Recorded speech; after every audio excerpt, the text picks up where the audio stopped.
What's going on? We're back.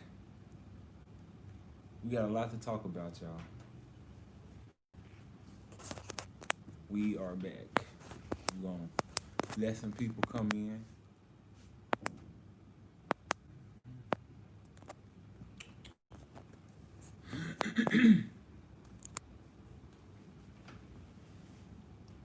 Hey y'all.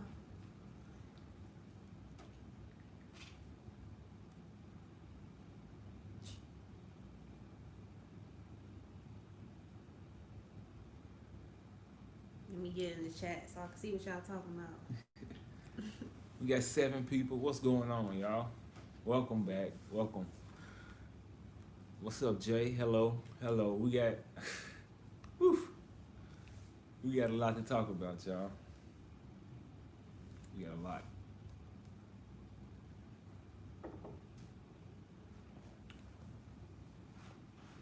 But you don't wait till it said 9. That's 9 people so far. Look like there's a little bit of a glare. No, it's fine.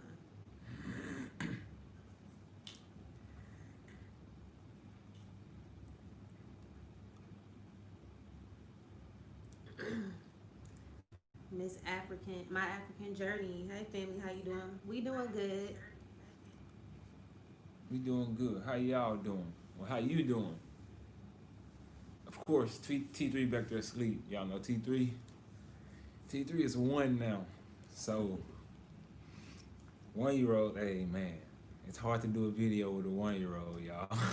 We gotta wait till he go to sleep. We gotta wait till he go to sleep nowadays, cause y'all, He active. he's very active nowadays. And sitting down, that's kind of the last thing on his agenda right now. So we adjusting to that. So we gotta let him rest right now, y'all. At least for the meantime. He may get back to it one day. Yeah, if we do go live outside, like by the beach or something. Yeah. Yeah, that's how y'all gonna have to catch T3 now, cause T3, we tried to do an interview with him sitting down, and he trying to dap the lady up while we on live stream. He's just that friendly. But he'll be in the other videos. Like he just might not be in the lives. Yeah, he won't be sitting down. He can't, he won't be sitting down. I'm gonna tell y'all that. We don't even do that. IJ, what's going on? How y'all doing? Thank you. I was just texting her. Hey IJ. Said so proud of you both. Thank you, IJ. Thank you. It's a journey. We're just trying to do the Most High's will. Just y'all go follow their channel too. Israel's World, IJ Bat Israel. They're a family that repatriated to Rwanda from Philadelphia. So they got a lot of good content on their channel as well. Yeah. Cool peoples. And yes, it is past his bedtime. It's 3 there. It's 11:52 in the evening here, so good thing. 16 people watching. Yeah. I think that's a good number to go ahead and get started. Yeah. All right. Well, go ahead, Miss. I'll let you take it off. So it's been it's been about a week since we've been on here. So we had a lot of experiences in Tanzania. And so we just kind of want to like compare and contrast between Tanzania and America and answer any of y'all's questions that y'all have or anything y'all want to talk about. Yeah. So things we're going to talk about are learning Swahili, my massage experience in Tanzania. We got into a car accident. We had experience with the Tanzanian police.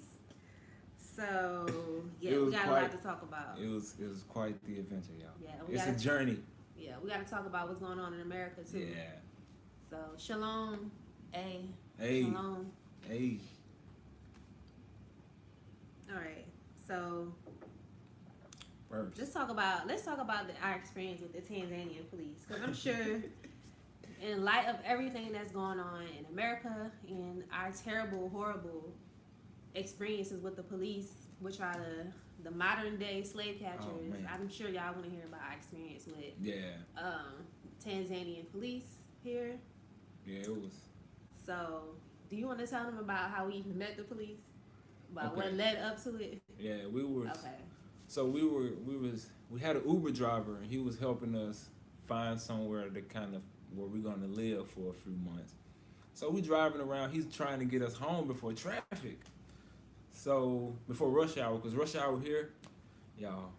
Yeah, the traffic in Dar es Salaam is crazy. Like, it's worse than like New York traffic.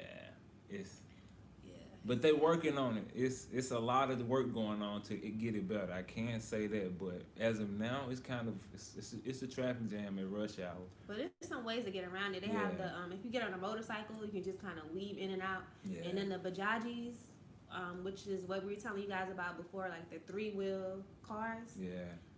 They drive on the sidewalk, like they get around traffic. So if you get in one of those things, you don't really have to sit in traffic. But if you're in an actual car or like an Uber during rush hour, like you might be sitting there for like an hour or two. Yeah. Yeah. So it's highly recommended that you get comfortable with a bajaji if you want to come here, because if you don't know what a bajaji is, next time we'll have to show y'all a picture. We may be able to pull one up now, but a bajaji is something like she said. It'll get you through traffic quickly, because traffic here is it's hectic, pretty hectic. But as I was saying, and we were trying to get through traffic to get home quickly before we get to traffic. Here's the bajaji, y'all. Oh man, that's a big glare. That's a big glare. All right, y'all just Google it on your phone. It's BAJAJI. Yeah. Bajaji. So you get an idea of what it is. It's so cool, bro. But yeah, like we were trying to get through traffic, and our guy, he tried to go around like the bus that was pulling over. So as he got over, the car behind him sped up, and they had like a very small run into each other. We say very small, bro. Like I don't even, man, like bro. There was barely like the scratch. You had to look at it with like a magnifying glass. Bro, it was so small. And that man was so mad. It will make it even worse. He looked like Avant. Like if anyone remember who Avant is, he looked just like Avant. He had glasses on, like in the '90s Avant, like straight up mad. Well, what video was that? One of the videos that he was in. It was one of those, man. He looked just like Avant, and it was crazy. He was out the car so mad. We were in traffic for probably, what'd you say, about 2 hours? It wasn't that long. You don't think it was that long? No, not that time. Mm-mm. You talking about when we got? I'm talking about the entire process. Yeah. No, I don't think it was that long. Oh well, it was what, an hour and a half, 30 minutes. Yeah, it probably was like 30 minutes. It was 30 minutes. They got out, argued with one another, and then we had to sit in traffic and wait for the police to come. So when the police get there, he get in the car with our Uber driver. First of all, he got in the car in the front seat, like. He walked up too. He didn't have a police car. He walked. No police car, no sirens. He walked up, strolled up, no gun on him or anything. Got in the car and directed him like over to like pull over into like some little side lot or something. And the other car followed behind us. And the police are mediators. So what he was doing was, because they were arguing, and a lot of like different locals were coming, and they were like, chill, like y'all keep the peace. Like that's what I love so much, because like in America, you know, people, if they see somebody fighting, they pulling out their phones, they world star, like people are encouraging foolishness. But over here, like everybody ran up and were like, no guys, don't argue, don't fight, like try to work it out, negotiate, don't call the police. But the guy was very furious, so he called the police.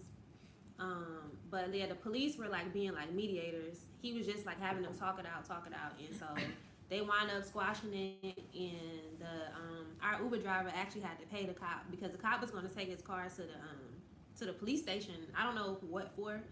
I don't know if they were going to like do some more paperwork, or the guy just paid him 20,000 T shillings. Paid the police officer 20,000 T shillings, and he let him go. Which is like 20,000 T shillings is less than $10 US. It's probably like $7. But that's a long way here. Yeah. That's a long way. Yeah. So, and then the guy, like, police officer, he just walked off. Like.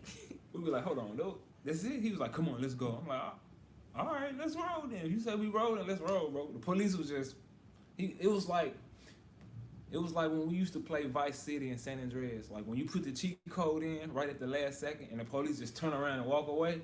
That's exactly what it was like. Like it was just like a switch. He just walked off, and it was like, all right, we just about to go ahead and go to the hotel. Ain't nothing else to talk about. And we talked about the car accident on the way to the hotel with the guy. So it wasn't just a silent ride. He knew English, so we talked about it. He was able to vent and get it off his chest. But we were safe. T3 was okay. That's the only type of wreck you will see here too, because like it's not even people speeding here. In the Ubers, it's like offensive to speed. Like I was in the Uber last night and the guy was like, "Why are you speeding? You speed to go to turn left for no reason. Like you could have waited." So it's a different vibe here. No one really speeds, but that guy just wanted to get his Benz fixed and he thought he had a good easy opportunity, and that didn't quite work out for him. Yeah, and like I didn't feel any sort of like terror or anything. Like I know, like in America, like if the police come behind you, like as a black person, you feel y'all know the feeling. Like it's like a feeling of dread. Like am I gonna make it home? Am I gonna meet my maker today? Is this cop racist? Like it's like none of that was going through our brains. Like when the cops was chilling, we eat cane in the car, like. Everything was cool. Yeah, I didn't even think about it. That's crazy. Totally different experience. Yeah, it was totally different. Here in Tanzania, between the police here and the police in America, you don't have to worry about getting shot. You don't have to worry about going to jail. Yeah. If you have a couple of dollars on you, you can go home. Yeah. As long as you didn't do anything crazy, you know what I'm saying? Like, you know, some people say it's corruption, but these people got to feed their families. You know, like they don't make much money. Man. And I mean, I pay. No harm, no. We don't know about the entire. Yeah, let me not say Africa, because somebody got mad at us. Like, don't say Africa. Be specific about what you're talking about. And I understand, I respect that 100%. So you know, from now on, I will be a lot more specific. I promise. Yeah.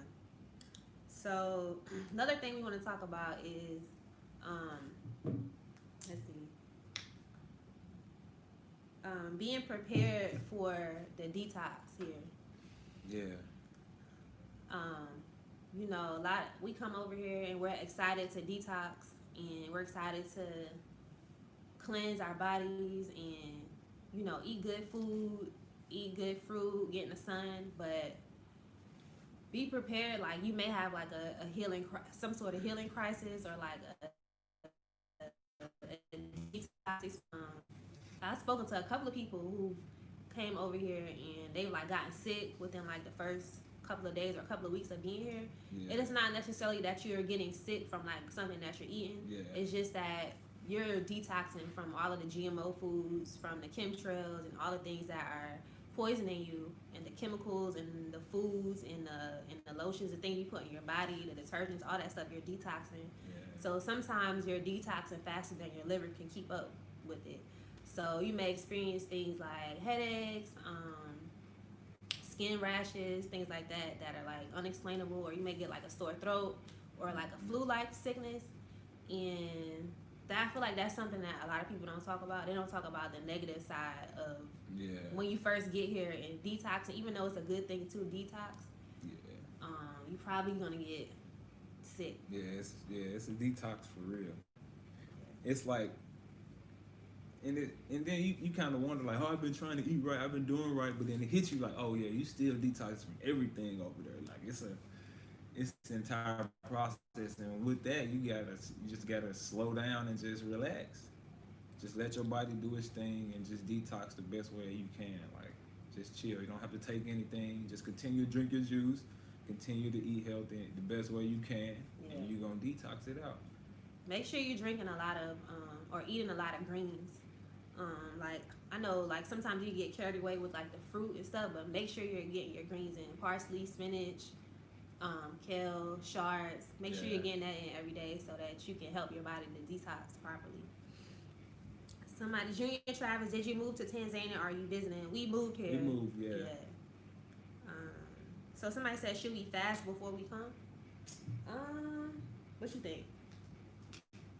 I think, yes, of course. It won't hurt. Like that'll help. That'll be good. But I think it may still hit you because it's like a lot more than just food. Like your spirit is fasting as well. So it's a lot more than food. We've taken this stuff for years, so you won't be able to just detox that out in a fast right away. Yeah. I mean, it won't hurt to fast. Yeah, before you come, but you're gonna still probably experience some sort of detox symptom, some sort of healing crisis at some point. So just kind of expect that. Don't feel like, oh, I'm eating something here that's making me sick. You may, that may happen. You may get food poisoning, but food poisoning is different from detox. Yeah.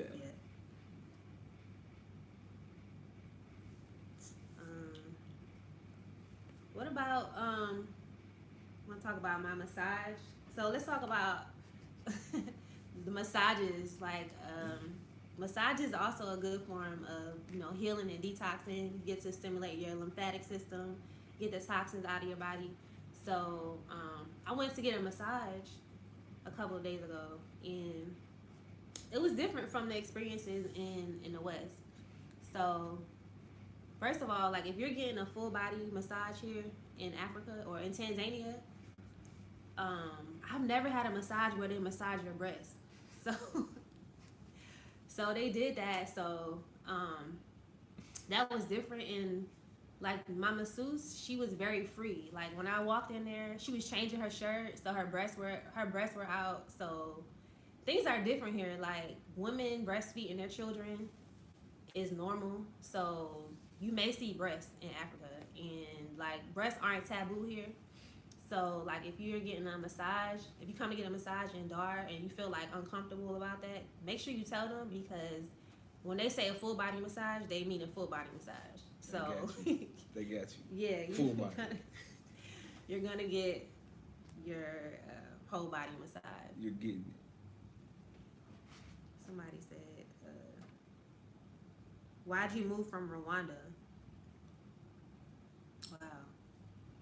So, Junior, there's so many reasons why we moved from Rwanda. One was the beaches, the weather, the exchange rate, the COVID crisis, so many reasons. But you'll have to go back and watch our last live that we did while we're staying in Tanzania, because we go into like details on why we moved from Rwanda to Tanzania.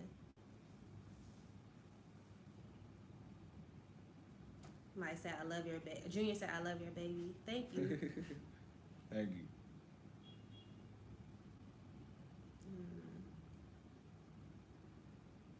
So let's talk about if you're trying to repatriate to Tanzania, one of the major things that you want to do before you get here is learning some Swahili. Yes, please.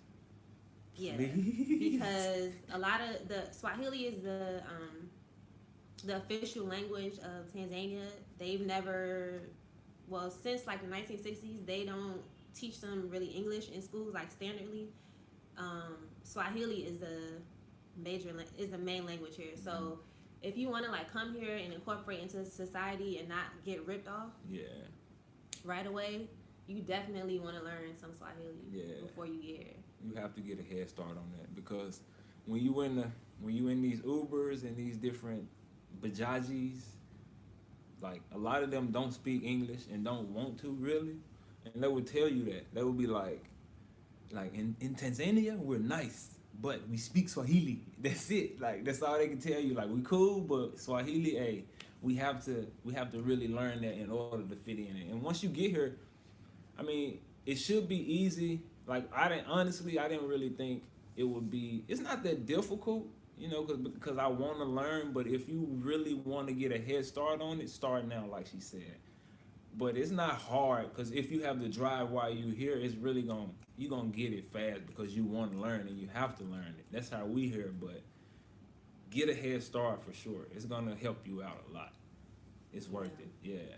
So you can download an app called Duolingo. Yeah.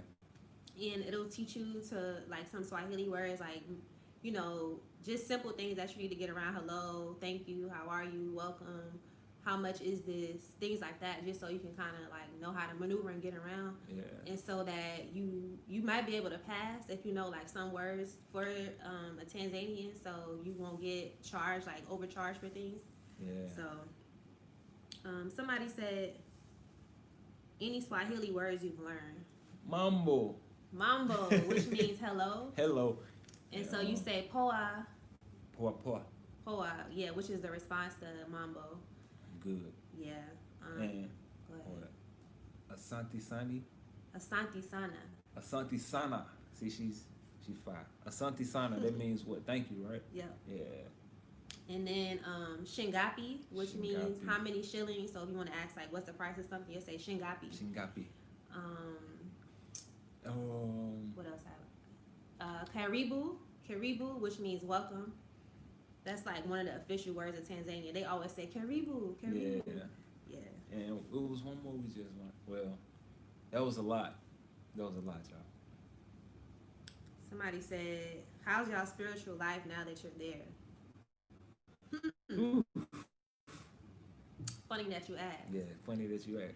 Listen, when you come to Africa, there's like a very strong spiritual presence here.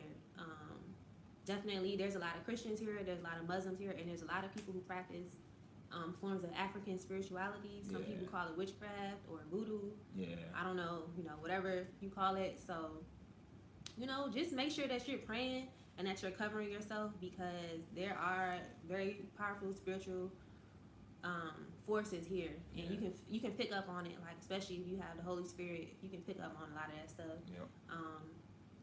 There was like something really strange that happened to us, like at our Airbnb. When we went outside, there was like bones. Like, would you say they were like child's bones? I don't know what type of bones they were, but it was strange. It was like bones, strategically placed like in a circle around the tree. In rocks, like that was like mixed inside the rocks. We were like, hold on, what's this? Like, we gotta Yeah. So like. Yeah, we gotta roll. Yeah, there is like, I'm assuming it was some sort of altar.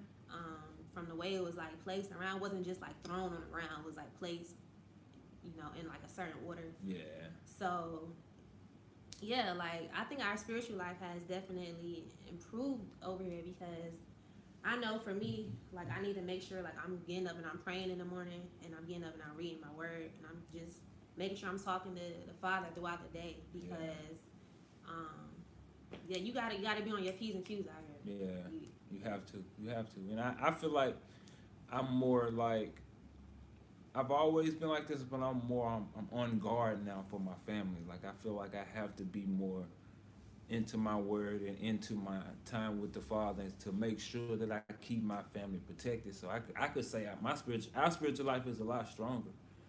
And like, it's a way of us really being able to detox and continue to just relieve ourselves of like the stresses and the worries of what we've been dealing with for the past couple of years. It's kind of really helping us really just find a rock to really settle on and really pray and know what we need to pray and get out of, if that makes sense. Because we got a way to focus now. Somebody said African spirituality is not witchcraft. Not all African spirituality, but I'm talking about people who are witches and practicing witchcraft. There's some of that out there too. Yeah, so it's both. Let's be real. Clear on that. Yeah. Somebody said, so T3 will not learn English in school there? Yeah, he gonna have to. Oh, that's Andra. What's up, Andra? Hey, Andra. Yeah, of course. I mean, we don't know yet if the schools teach English, but he gonna have to know it. Talking to us, because that's how we talk. So I mean, he gonna have to learn it. He kind of know it now. If he doesn't learn English in school, he learn English at home with us. Yeah. And from like the other people we hang around, we have like other American friends here. Yeah. And their children speak English, so T3 will be fluent in English and Swahili, which is a good thing. Yeah. Also, we see that it's 74 views. I mean, 75 views. Yo, what's up? Welcome everybody. Wow, y'all got a lot of questions. Hold on, let me make sure. I'm gonna come back to some of the questions in the beginning. Somebody said, hold on, there was one that I saw that I wanted to speak of. Have you made friends with other African Americans, and would y'all share space to save money? Yeah, we made friends with other African Americans. That's something that's wow. We run into different people. I actually ran into one of my friends, like I said in the other video, that actually influenced us in a way a little bit to move here. We ran into him when we got here. So, yeah, we've ran into people, and we got a Bible study group that we're part of, and there's African Americans in it from there. So, yeah, it's couples here, and it's a couple here. But as far as living space with different people, Yeah, I mean, we're not opposed to trying it, and we have to, we have to use a certain level of discernment, and we would have to pray amongst each other and really just see if that's a move that we should make in order to really, have a co-living space with us with certain people, because that's something that you really have to really look into. You know what I mean? Like that ain't something that you can just jump into and really play about. Yeah, because it can either go left or right. Yeah. We know a lady who's living here with like 4 other couples. There's in their house. They have like a 5-bedroom house, and they're living together, and they're fine. So you just have to find like your tribe, or find people that you connect with. I would advise you not to just jump into something. Yeah. Like, get to know somebody first. Get to know their personality. Get to know things about them first, because you don't want to just jump into something and you sign like a 6-month lease or a 1-year lease or a 3-month lease with somebody, and then you realize 3 weeks in that this isn't really working out. Now you're stuck there, and you didn't come to Africa to bring this stuff from the West over here. You didn't come over here to be dealing with stress or to be arguing with somebody or having tensions with your roommate. So you want to make sure you properly vet people and just get to know them.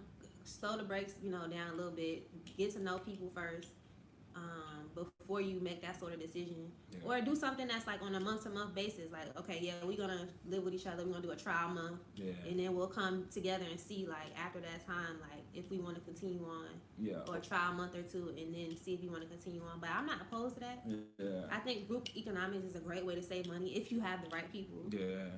But if you don't have the right people, it can go terribly wrong, and then you're stuck in the motherland where you're supposed to be in a place of peace and tranquility and just loving and living your life, and you're stuck in a mess. Stressed out. And you're not trying to be stressed out over here. There's no point. Like, you're trying to rid yourself of all stress. So just make sure you vet the person out and vet the people out. And it could work. It could work. Somebody said,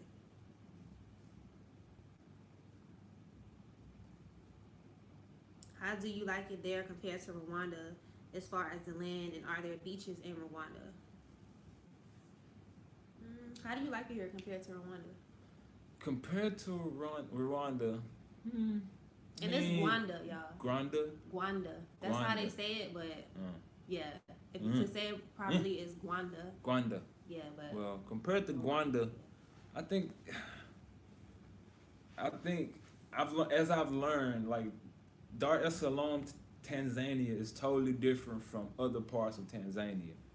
Like, there's parts of Tanzania that looks like Rwanda. So I would say that I don't want to compare it and try and make it seem like, it's like they're going against each other. But they're both beautiful in their own way. It's just the fact that it's a beach, and it seems like it's more our speed, and it's somewhere that we could come and really grow at. Rwanda is really established, and it's a smaller area, and it's a lot of stuff already established there, and we can really come here and really grow something, and really, I think, contribute more. And it's a younger crowd here too that I've noticed too. So there are like beaches in Rwanda, but it's not like an ocean, because Rwanda is landlocked, so you don't have beaches or oceans over there. So they have like a beach at Lake Kivu, which we showed in the Congo Now Trail video, but it's like a small beach. It's not like a beach that you're thinking about. Like Tanzania has beaches along the Indian Ocean. So these are like natural man-made beaches. They have them all over the place, especially in Dar es Salaam. They don't have them all over Tanzania, but they do have them, a lot of them in Dar and other places. So so that's something you want to think about, because a lot of people use the beach to heal, and they love the beach. So I know me personally, I love the beach. There's something about the beach that just calms me.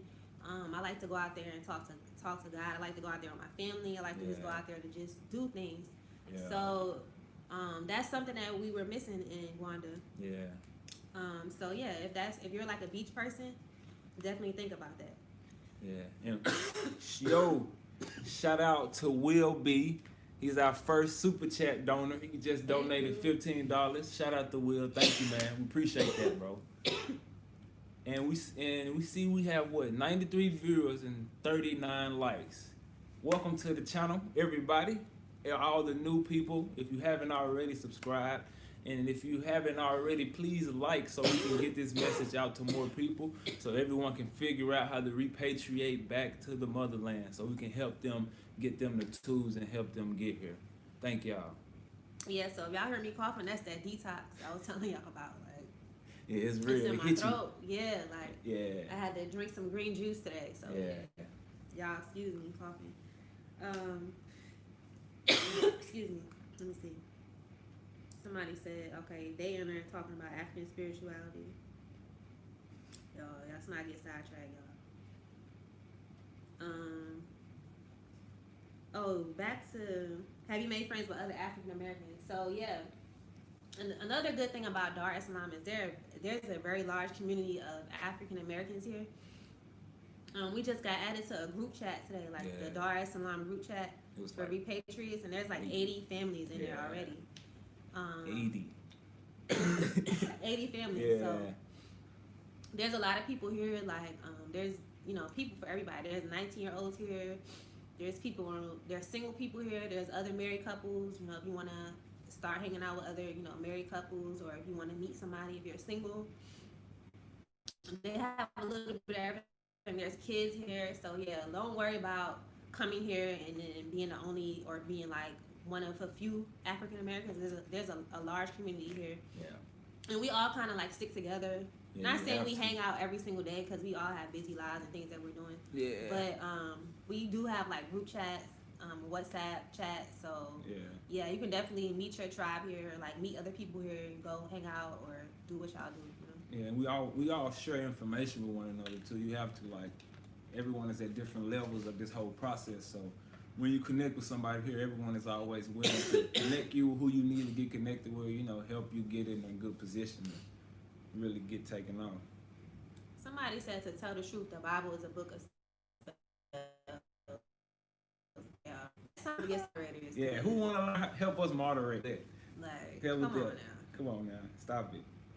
Y'all know, we believe in God on this channel. So if you don't believe in God, that's fine. But don't do that. Don't do that in the comments. Don't even read it next time. Please. $20. Thank you, Auntie Andra. We appreciate that. Thank you. All right, we got a lot of questions here. Let's get to some of these questions. So, somebody said, what's the difference between the weather in Rwanda and Tanzania? We would say the difference is you're in Florida in Tanzania, Dar es Salaam, Tanzania, and hot Florida. Yeah, hot Florida, hot tropical. And you gonna peel the first couple of days you here. If you black, you gonna peel. It's hot here. Even she peeled. Yeah, even I peeled. Yeah, in Rwanda it's what I would say Nashville.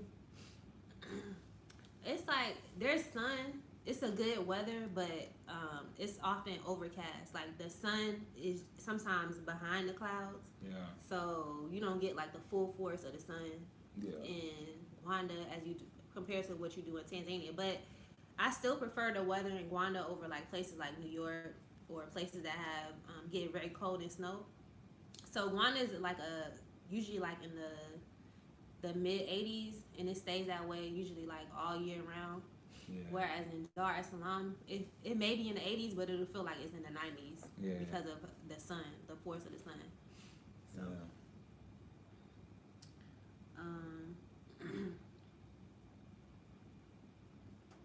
can you give us your opinion? Oh, Teo. Hey, Teo.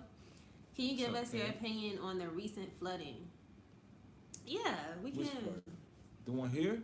Yeah, when it rained the other day. Yeah. It rained. They found out about that? I guess so. Wow. Yeah, so it rained here for like 2 or 3 days, like hard, torrential downpour, like from like the morning to like long, like probably like in the evening time for like a couple of days in a row. And we didn't get flooded at all. I'm not sure where exactly it flooded really bad at, but we didn't experience that. We did see like where there was like rivers of like running water that was going really fast. Yeah. But they have like dams and places for the water to go. So most of it didn't really affect a lot of people from what I know. Yeah. We didn't really see. We saw, like we said, we just saw the small dams. It wasn't really that. We didn't really. We know the city shut down. That's for sure. Like it wasn't. We sat in traffic for what? We were sitting in traffic the second day that it was raining, and we was in one spot for like 2 hours, just slowly moving. Just cause I don't know, someone had got hit in the rain or something had happened, so we were sitting in traffic for a long time, and it moves very slow when it rains too, cause a lot of people are. We're back. We're back, y'all. We had a connection error.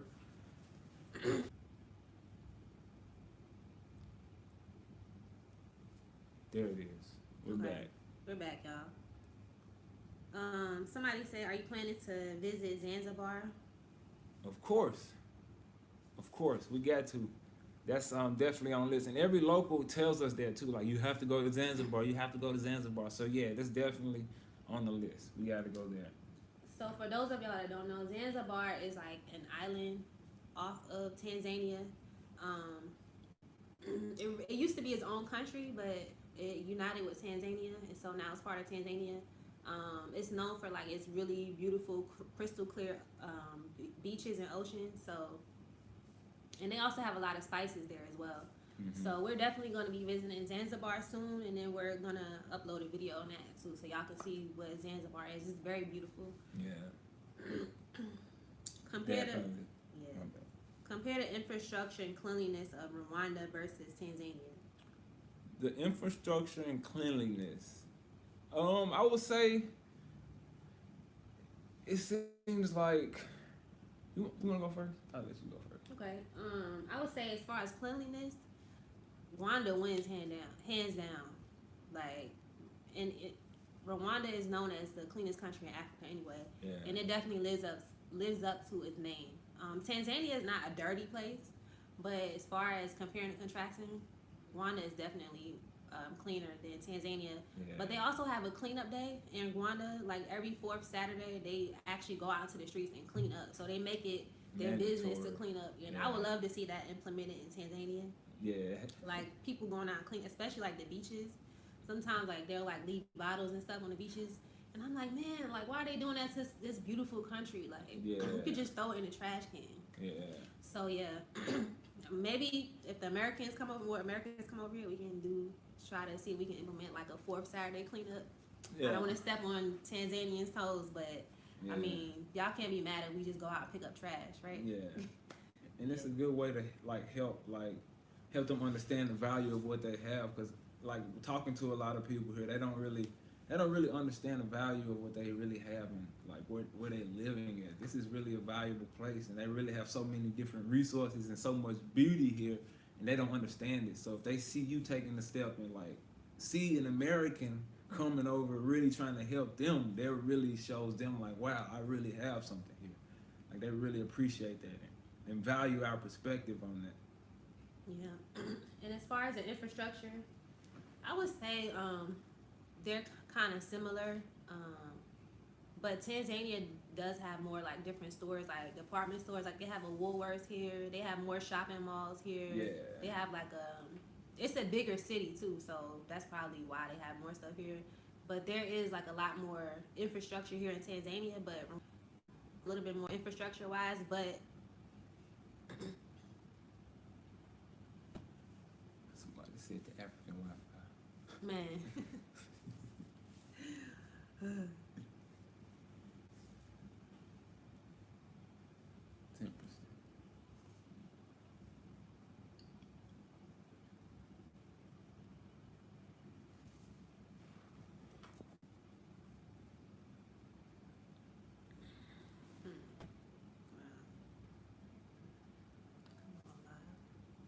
Not now, Wi-Fi.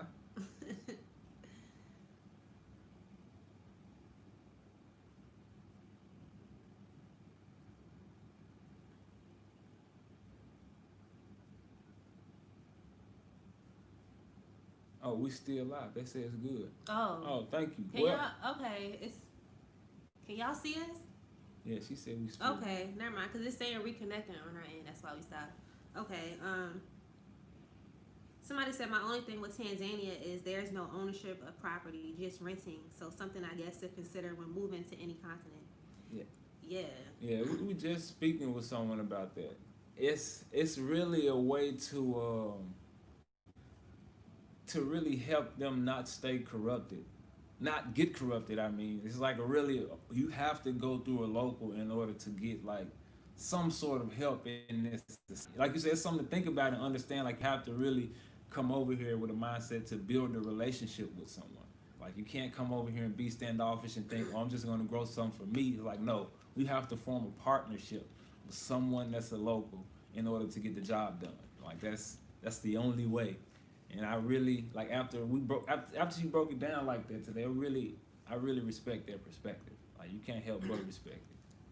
Yeah, she was also saying that it's one of the reasons why Tanzania hasn't been colonized to the extent of other countries, because in order for you to own property here, in order for you to like get land here, you have to be connected with a native, with a local, and that's the way to protect them. So I'm not even too mad at that, because this is the reason why Tanzania is the safe space that it is now. And this is the reason why they don't take any mess from the West. And this is the reason why they can stand on their own 2 feet, because they didn't allow it to where anybody could come in and take their land. They could go to the highest bidder. Like, no, if you want something, the locals are going to eat too. Yep. So Respect. I think that's great. And, you know, once we get incorporated into society and we get our citizenship or our residency here, we'll be considered locals too. So if a foreigner wants to come over here, guess what? They have to come through us.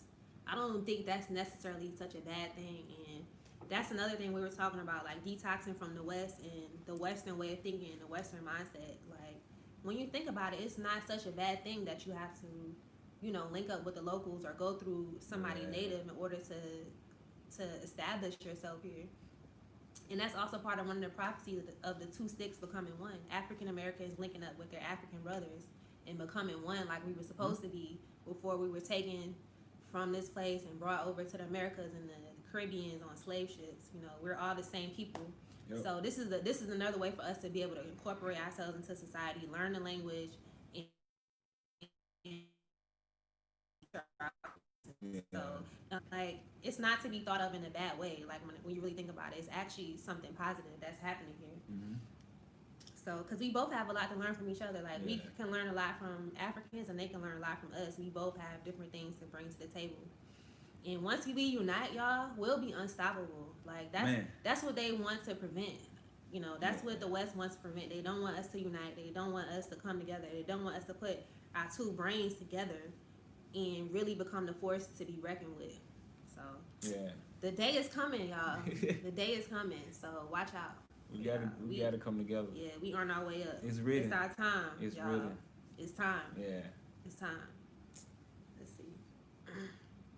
Somebody say your videos keep freezing. Dang. That's one thing. Like, it's probably the Wi-Fi. It's okay. We can go back and rewatch it, y'all. Seems like y'all are happier now. Yeah, we are happier. Somebody said, I thought you all were in Arusha. No, we're in Dar es Salaam. One day we're going there, though. Somebody said, do y'all smoke weed? Y'all look relaxed. Is it natural weed there? Bro, the questions y'all be asking. Man, we're very relaxed. Yes, there's natural weed here. Yeah. If you like to, you know, make oils or use cannabis medicinally or however you like to use it, you can get that here.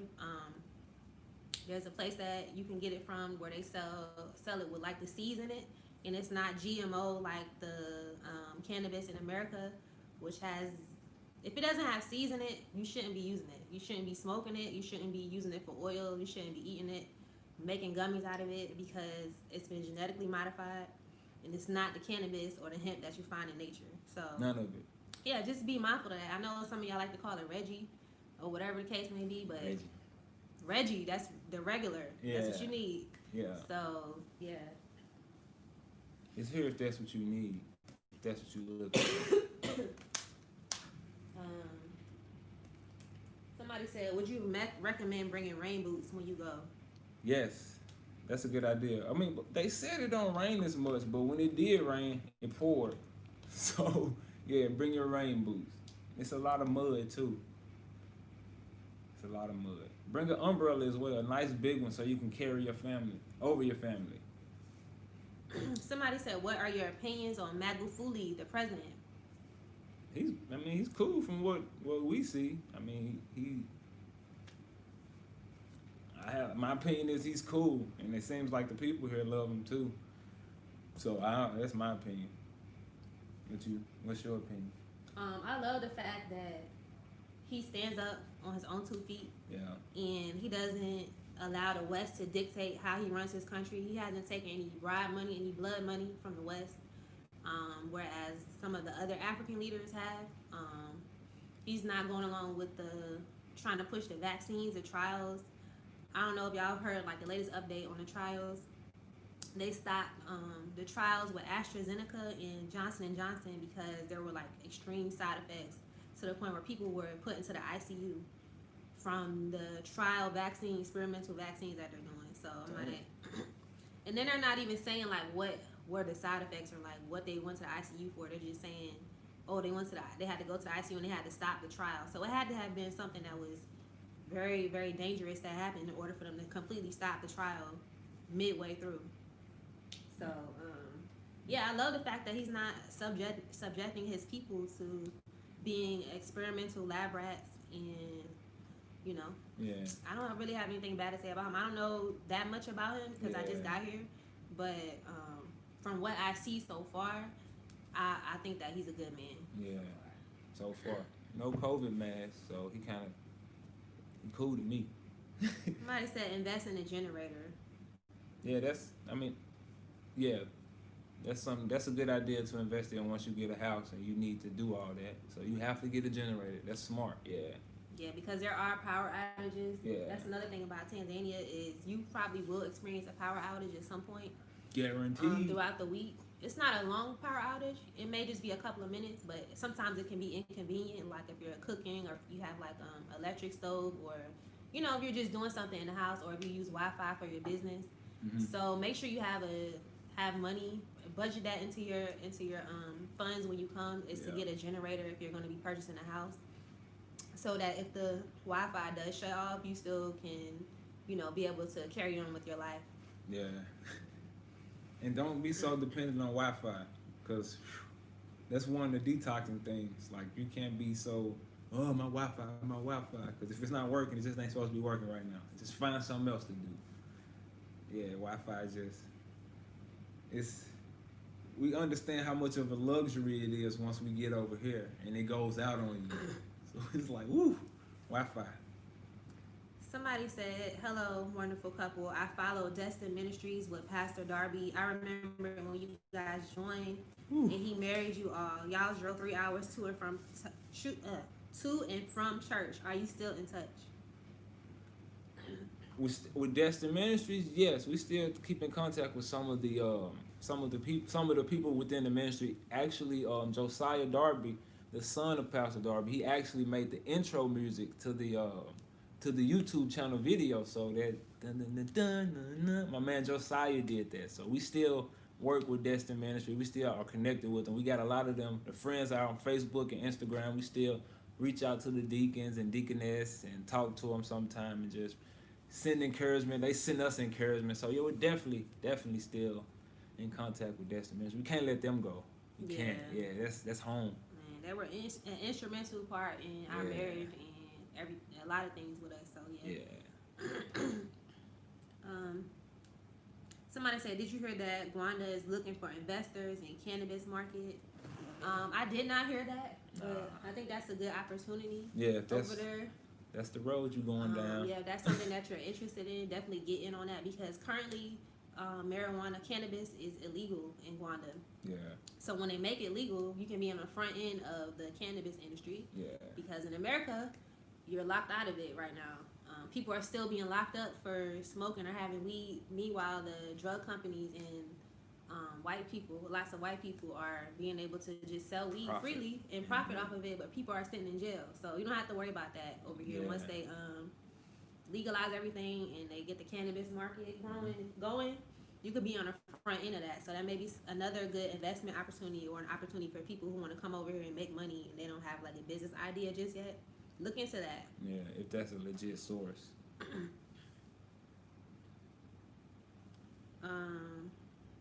Somebody said it seems that the expats in Tanzania are helpful to one another, even if they have different belief systems compared to the expats in Ghana. Very true. Yes. Yeah.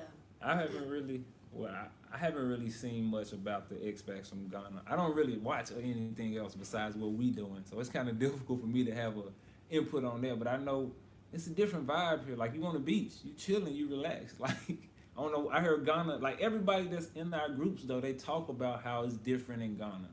That's weird too. Yeah, they say if they visited there, they're like, yeah, the vibe just is different. I don't know. Maybe it's just too many people coming with the Western mindset. I don't know. Ain't no telling. Yeah, I can't speak on Ghana, but I know here in Tanzania, like the group out telling y'all about the group chat from like the people who are repatriating to Dar es Salaam. There's people from all different belief systems. I mean, there's Israelites, there's people who believe in Kemet. Yeah. And you know, sometimes we have to put our differences aside in order to come together for the greater good, to just get the message out and to like share like helpful tips like about visas, immigration, and stuff like that. But we also have a group for people who are like children of the Most High as well. So yeah, you can be in both groups. You know? Yeah. So yeah, Whatever there's definitely a community of Black African Americans here. Yeah, definitely. You'll find somebody to hang with. That's what you're looking for. Somebody said, did you watch the drama with the African American expats to Ghana? No. Nah. We did not watch that. We kind of try to keep that away. Like, drama is kind of, it's toxic. We don't need that rubbing off over here. We kind of kick drama to the side as much as we can. Somebody said, could you in the near future please recommend any Airbnb or places reasonably priced to stay for a temporary in Dar es Salaam? The one we're in right now is Sea Space, right? Yeah, that's a good recommendation. That's the best one that we have right now. Seed Space. Yeah. SEEDSPACE. And Innocent, he's the guy that runs it. And man, just tell him we sent you. He'll show you love. He's a cool guy, man. Cool guy. He loves T3 like everyone else, but every time you see T3, he want to grab him and hold him. So yeah, he's a cool guy. But I mean, if you look on Airbnb, there's lots of good houses on there. Like, the houses here are beautiful. That's the good thing about them, and they come with a lot of bedrooms. So like, if you're planning a trip with like your family or friends, y'all can just get a house, like a 3 or 4 bedroom house. It has a patio, a backyard. It comes with the work. So yeah, like, just look on Airbnb and you can put in your filter, like your price range. Like, if you want to, you want something that's $50, you can find something that's $50 cheaper. If you want something that's $90, put in your price range and look on there and see. And most of the stuff that's on Airbnb is true to like the pictures. So you don't have to worry about, if I get there, is it going to be like something that's not, because like we've been to a couple of different Airbnbs of like different people we visited, and they've all been very nice, very beautiful. So yeah. You'll definitely find something that you're looking for. Somebody said, can you lease a house in Tanzania? Yes, you can. Yeah. Uh-oh. Are y'all from Louisville? No, I'm from New York. He's from Memphis. Let's see.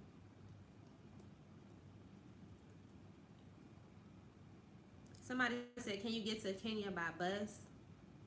Yeah, so you can get to Kenya by bus from Tanzania. You will have to fly into Arusha. Well, one of the ways you can get there is to fly into Arusha and then take the bus from Arusha to Kenya.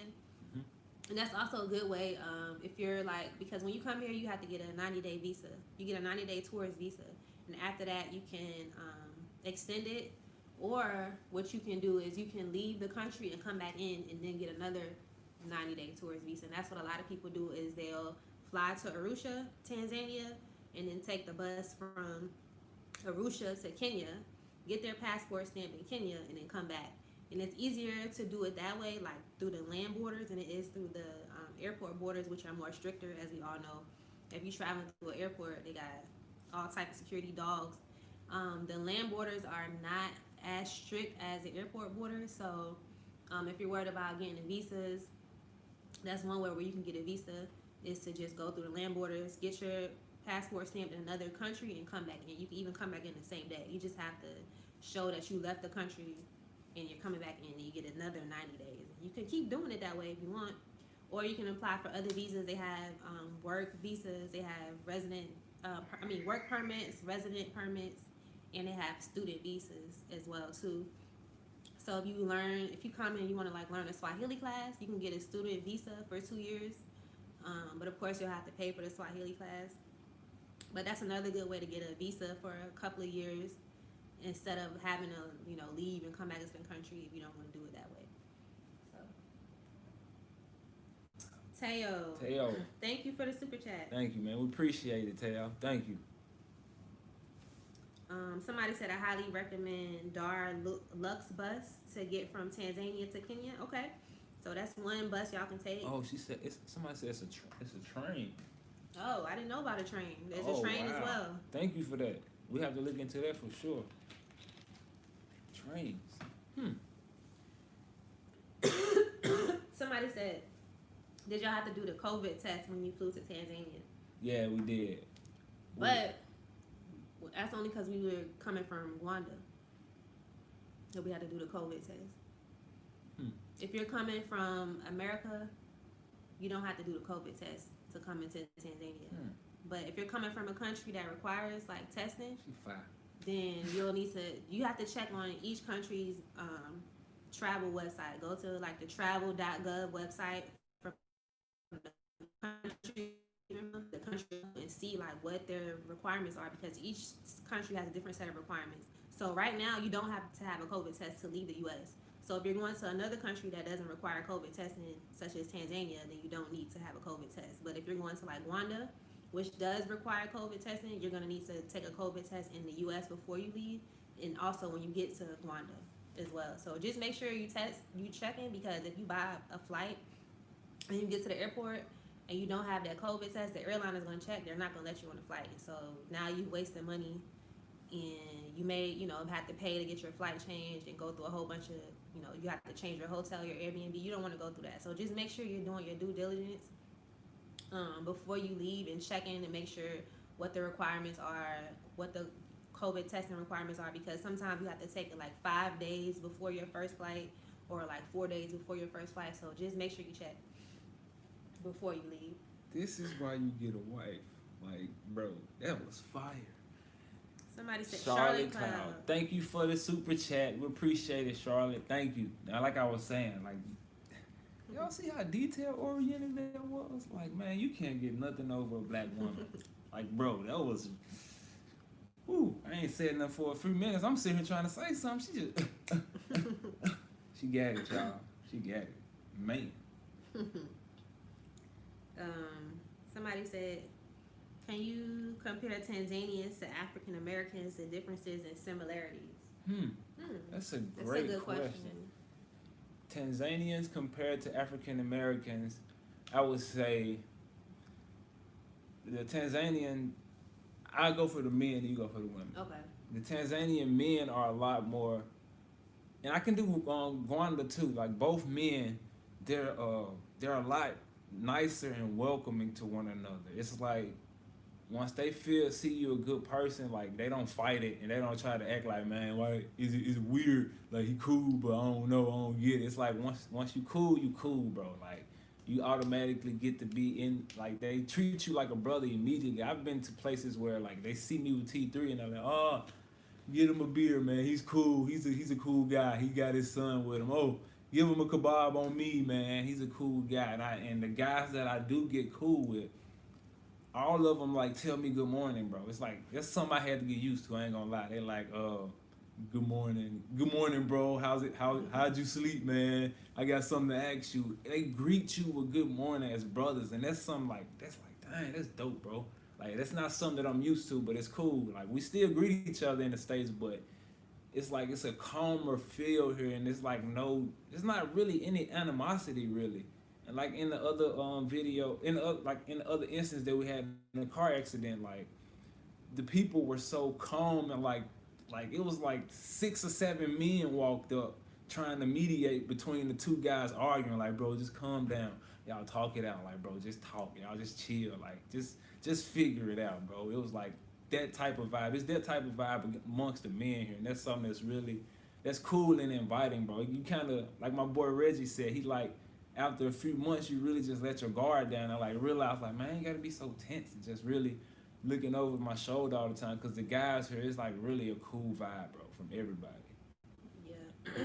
I would say like you get to experience how life was supposed to be, like that brotherly, that sisterly love. Like you don't have to worry about somebody's hating on you or somebody looking you up and down for what you got on. You can come outside looking like a straight bum here, and nobody will be looking at you strange or like, ooh, look at him, or trying to take pictures of you to embarrass you and like show you know somebody else. Like, no, you don't have to worry about that. Like everybody loves, I ain't gonna say everybody, but the culture is people love one another, people look out for one another. They're not into a whole lot of drama. They love their families, they love their values.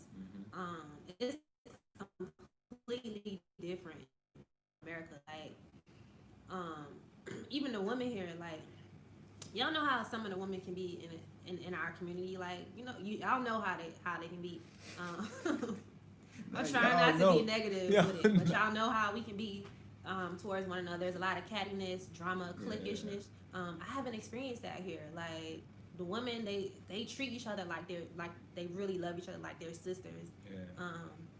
They're always smiling. They'll say thank you, like karibu. Like they're very soft spoken and modest here. I don't really see a lot of people like walking around with their behinds and they breasts hanging out all the time. That's really like frowned upon here. So that's like another big difference between African Americans and Tanzanians is the way they dress. They dress very modestly, and I think that has a lot to do with their culture and the way they were raised. So yeah, it's just like how we were supposed. It's like you come back here, you come back to how we were supposed to be before they corrupted us and they turned us into like a perverse society, and everybody idolizes the wrong things. Everybody idolizes WAP. You know, like it's like the WAP mentality. Like that's not like that over here. The men don't even like that over here. They prefer somebody who they feel like, you know, she has a good value system, or she's going to be able to take care of the children, and she's going to be able to be a good, you know, a good wife and a good mother. That's the type of things that they value over here. So yeah, there's a lot of differences, but there are some similarities. Like some of the things we say, like just the different words we say, like how we be like they say So it's like we don't even know like how we like a lot of the things that we do are very similar to what they do over here. What we do in the States is very similar to what they do over here. So yeah, but there's a lot. I would say there's a lot more differences in a good way over here between African Americans and Tanzanians. But you will fit in. They won't know that you're not Tanzanian until you start talking. So that's another thing. We kind of look alike as well.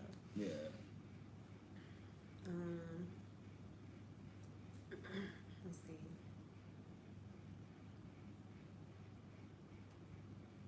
Somebody said I love my African brothers. Yes. Yeah, they cool, man. Somebody said I hate to visit because I know I'm going to want to stay. Don't hate to visit. Come on and stay. Come on and stay. Why you can't stay? Come on. Was that a man or a woman? That's a lady. Come on, sis. Come on over. Somebody said, is there any strict rules with what you can wear? It's not like a rule, like you can't wear this, but it's just kind of like the culture here. You don't want to stand out, like, you know, you don't want to be the only one walking down the street with booty shorts on. And everybody else has on like, you know, knee-length skirts or like, not saying you can't wear like form-fitted clothing. You can still wear that type of stuff, but y'all know how we be dressing in America. Like you can't do that over here. Some lady told me that she like wore shorts to like some sort of market. I don't know if it was like a Muslim market or like a holy day or something. They chased her. Like it was like, you better get up out of here with shorts on. Like I think in certain areas it's like stricter.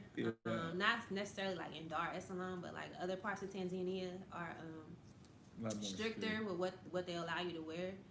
But yeah, like when you packing your clothes, if you have little bitty shorts, throw them away. If you have like crop tops, give them away. Like don't even bring that over here, because if you wear it, you're gonna feel out of place. People gonna be staring at you like, why are you wearing that? Guaranteed. Dress modestly. Just Try to wear like you can wear like you know like the maxi sundresses. You can wear that, or you can wear like you know rompers, like you know like the little flowy rompers for women. You know, try to get stuff like that. Don't leave them booty shorts. Leave them booty shorts. or you could just leave the booty shorts in For the your house. suitcase. Yeah, for your husband. Just leave the booty I shorts. knew he was gonna say that. Just leave the booty shorts Bro, for the house. I can't with you. That's all. You know? Yeah, leave the booty shorts for the house, y'all. Yeah. For the hubby. That's it. That's who needs to see the booty shorts anyway. Right. Somebody said East African women are very soft spoken and feminine naturally. It's just in the culture. Yeah, definitely, I would agree with that. Like I was saying, they're very like soft spoken, like and modest. Yeah.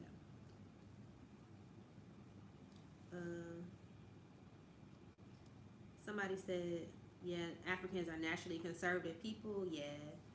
Faith work, Shalom T3 sleep, cause it's like almost like midnight over here. I think. Yeah. Yeah. So It's almost 1. Oh, it's almost 1. Wow. Yeah. Yeah. He's sleep. Set apart. Set apart. Thank you for the super chat. $10, man. We appreciate it, bro. Thank you, man. Angela Pullen said, "Are you going to start selling your natural products?" Yeah, I am.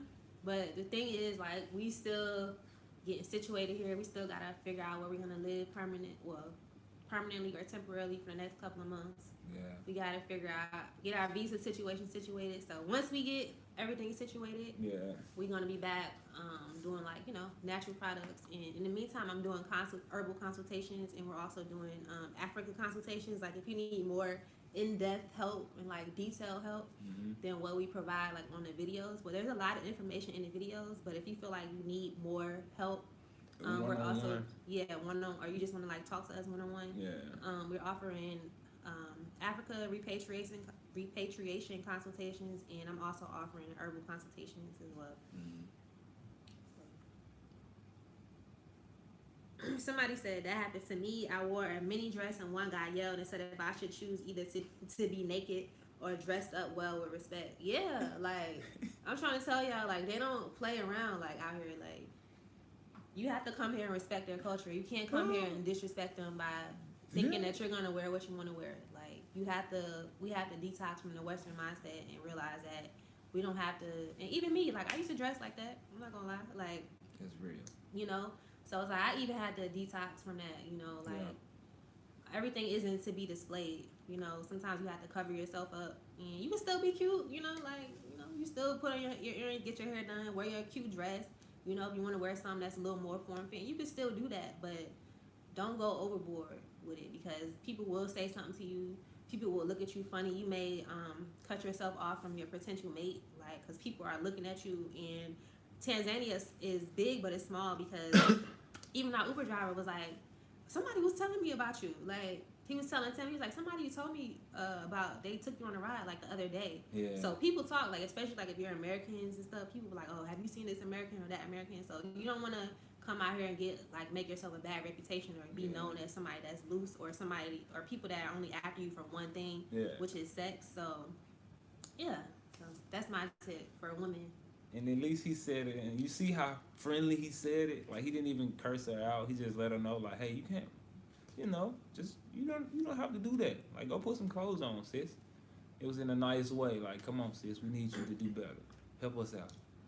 Yeah. Somebody asked about the housing. That's another thing we need to talk about real quick.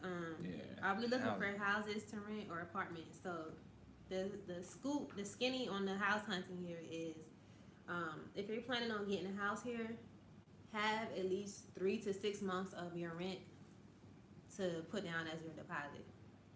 So you're looking at anywhere between $100 to about $500 for like a house, like a good decent sized house, like a 3 to 5 bedroom house with some land around. So most of the houses you have to put down 6 months rent or 3 months rent. There's some that you may be able to find that's like month to month, or like if you're cool with the owner or if he likes you, you can negotiate, things. But just plan to have 6 months. You may not need it, 6 months of rent already, but you may not need it. You pray, you ask God, you do what you can, you know, everybody's situation is different, but just have that up front because that's pretty standard with the housing here.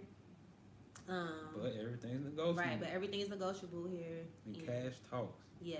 Yeah. So, and then you're also going to have to pay either 1 month or half of a month's dalali fee. So a dalali is basically like a realtor here. It's a Swahili word for realtor. Mm-hmm. They also pay them 1 month's rent or half of one month's rent as well in your deposit. So really you're going to have like 7 months or 4 months or possibly 1 month, just depending on where you want to stay. Yeah. If you're getting an apartment, you can find those months to month more so than a house. It'll be harder for you to get a house month to month than it will be for an apartment. Yeah. Month to month. But you can find apartments for like anywhere from like $100 to all the way up to $700, just depending on where you want to stay, location, and like size of the apartment and all that type of stuff. So yeah, just be mindful of that. So you can't really look at houses on your own. You can go look, but you have to have dalali because they're the people that are going to call the owners. They're the people that are going to get the keys for you to get into the house and look around.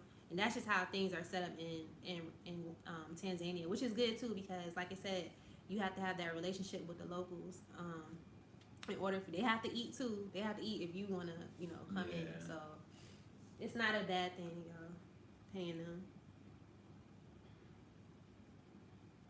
Can you get a good place for $300? Absolutely. Yeah, you definitely. You can get a nice spot for $300. You can get something with that. And the guy we met yesterday, he was a local. He was like, he was paying 150,000 T shillings for his house, a 3-bedroom house, and that's about less than $75 US. So if you take a local with you to go look at housing, bro, and just be quiet, they can negotiate. They can find you something for like $100, like a nice house. I'm excited. Yeah. So I'm excited to meet with him. Yeah. Somebody said,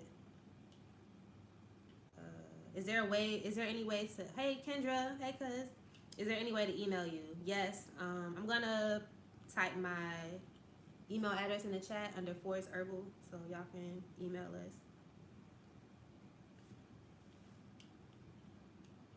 Somebody said, can you get a house for 100 euros? Yes, you can. Brandon Bradley said, how do we book a consultation?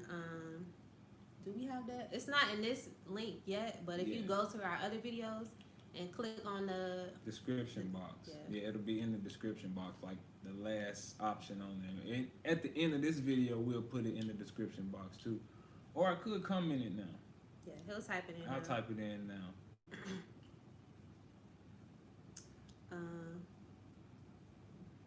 Somebody said the African men more so value their women as opposed to the West, where the videos really lessen the value of women. Yeah. Yeah, that's true. That's very true. Like, I don't really see them. Like, even like when I watch like African videos over here, like, African hip hop videos or like Nigerian music, they may have like women in there doing some dancing or something, but I don't see it to the extent of like what they put in like videos in America, where it's too much at this point. Yeah. Then they have the kids doing it now, like the show Cuties.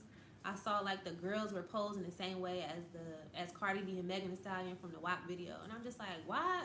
Like, why are we teaching that to our kids? Like, I'm not understanding. Like, if that's something you want to do as an adult, you want to twerk, you want to take sexy photos, that's on you. Yeah. But to teach that to our children, like, and then wonder like why they're growing up to be fast and having kids, early, or why. I'm not saying like men are attracted to them. That's something that you can kind of like curb that at home. We know there's pedophiles out there. Don't give them a reason to be looking at your child or thinking that your child is fast or like, come on y'all, like, yeah, it's different over here. Listen to mom. Excuse me.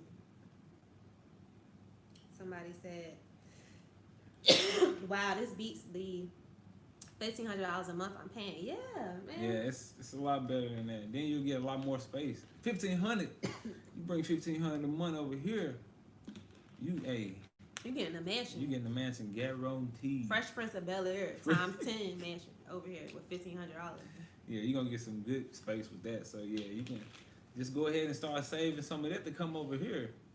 That's a lot of money. For rent. Somebody said there was tremendous pushback on the show Cuties. Yeah, That's good. there was pushback, but it's still airing. Oh, that's not good. So I'm just like, That's not good. Dang. It's still airing? yeah, but I mean, we know that pedophilia is deeply entrenched in Western society. If you just look at the sculptures in Rome, like they had pictures of them doing nefarious things to children. Like it was just a part of their culture to be pedophiles. So I mean, it's no surprise that they've taken that and they brought it with them over to America, where pedophilia is just seen as normal now. You know, something that love is love. You know, that's the mindset, which is sick. Love is love. All right. Somebody said Netflix sued. the Nigerian music videos are starting with that WAP culture, sadly. And Afro beats was never like that. Yeah, see, I haven't watched it recently, but I know back in the day it wasn't like that. I'm sure it's probably getting like that now, which is unfortunate. I heard there's sex tourism in Tanzania. Is that true? Well, yeah, unfortunately. We haven't seen it firsthand. Like, I haven't witnessed it or, you know what I'm saying, been approached by anyone, but I've heard someone say that it's going on. Like, a guy that I know that's been here for a while, he's like, yeah, be on the lookout for it, because it's actually something that you will see, so try and, you know, deter yourself away from it, but, yeah, it's crazy. Yeah, and there's a girl on YouTube, her name is Tiffany Banner. She went viral for exposing, like, there was, like, a pedophile ring on one of the beaches here in Tanzania. There was, like, a white couple with some African children, like, that they just found in the streets, and they were, like, holding them tightly in their laps. And they were saying, like, people, like, the white people come there all the time, and they, like, are always carrying African children. First of all, what are you doing with an African child? Man. Like, you didn't adopt them. You didn't get them maybe you got them from an orphanage, you know, because they want to get away from them. I mean, it's easy to get children from orphanages here because, you know, who's really looking after them? Yeah. So they go and prey on these children. They go to orphanages and get these children, and they rape them. You know, and it's like, she was saying, like, you have to go watch her video, but she was saying that the Africans were, like, oblivious to it. They were like, well, like, why are you trying to take those kids away from them? Like, they're taking care of them. Yeah. You know, so we had to come over here and educate them. Like, no, they're not taking care of them. They're more than likely going to rape these children. They may wind up their organs on the black market. And all types of other things may happen to them. These children may never be seen from again. And to make it worse, these kids were mentally handicapped. She said they were, like, autistic kids. So they can't even, like, talk or tell you, like, something hurts me. And she said you could tell they were uncomfortable. They were trying to get away from them. And they were holding them so tightly and, like, kissing on them. I'm like, listen, like, I know some Tanzanians are watching this. If you see that on the beach, you better, just like how y'all be picking up y'all machetes to chop them coconuts, you better pick up your machete and tell them people what time it is, because we can't allow that. We can't allow our children to be tortured by these people. Like, they're not coming here to take care of the children. No, like, they're not doing that at all. They're coming here to do the exact opposite of that. Yeah.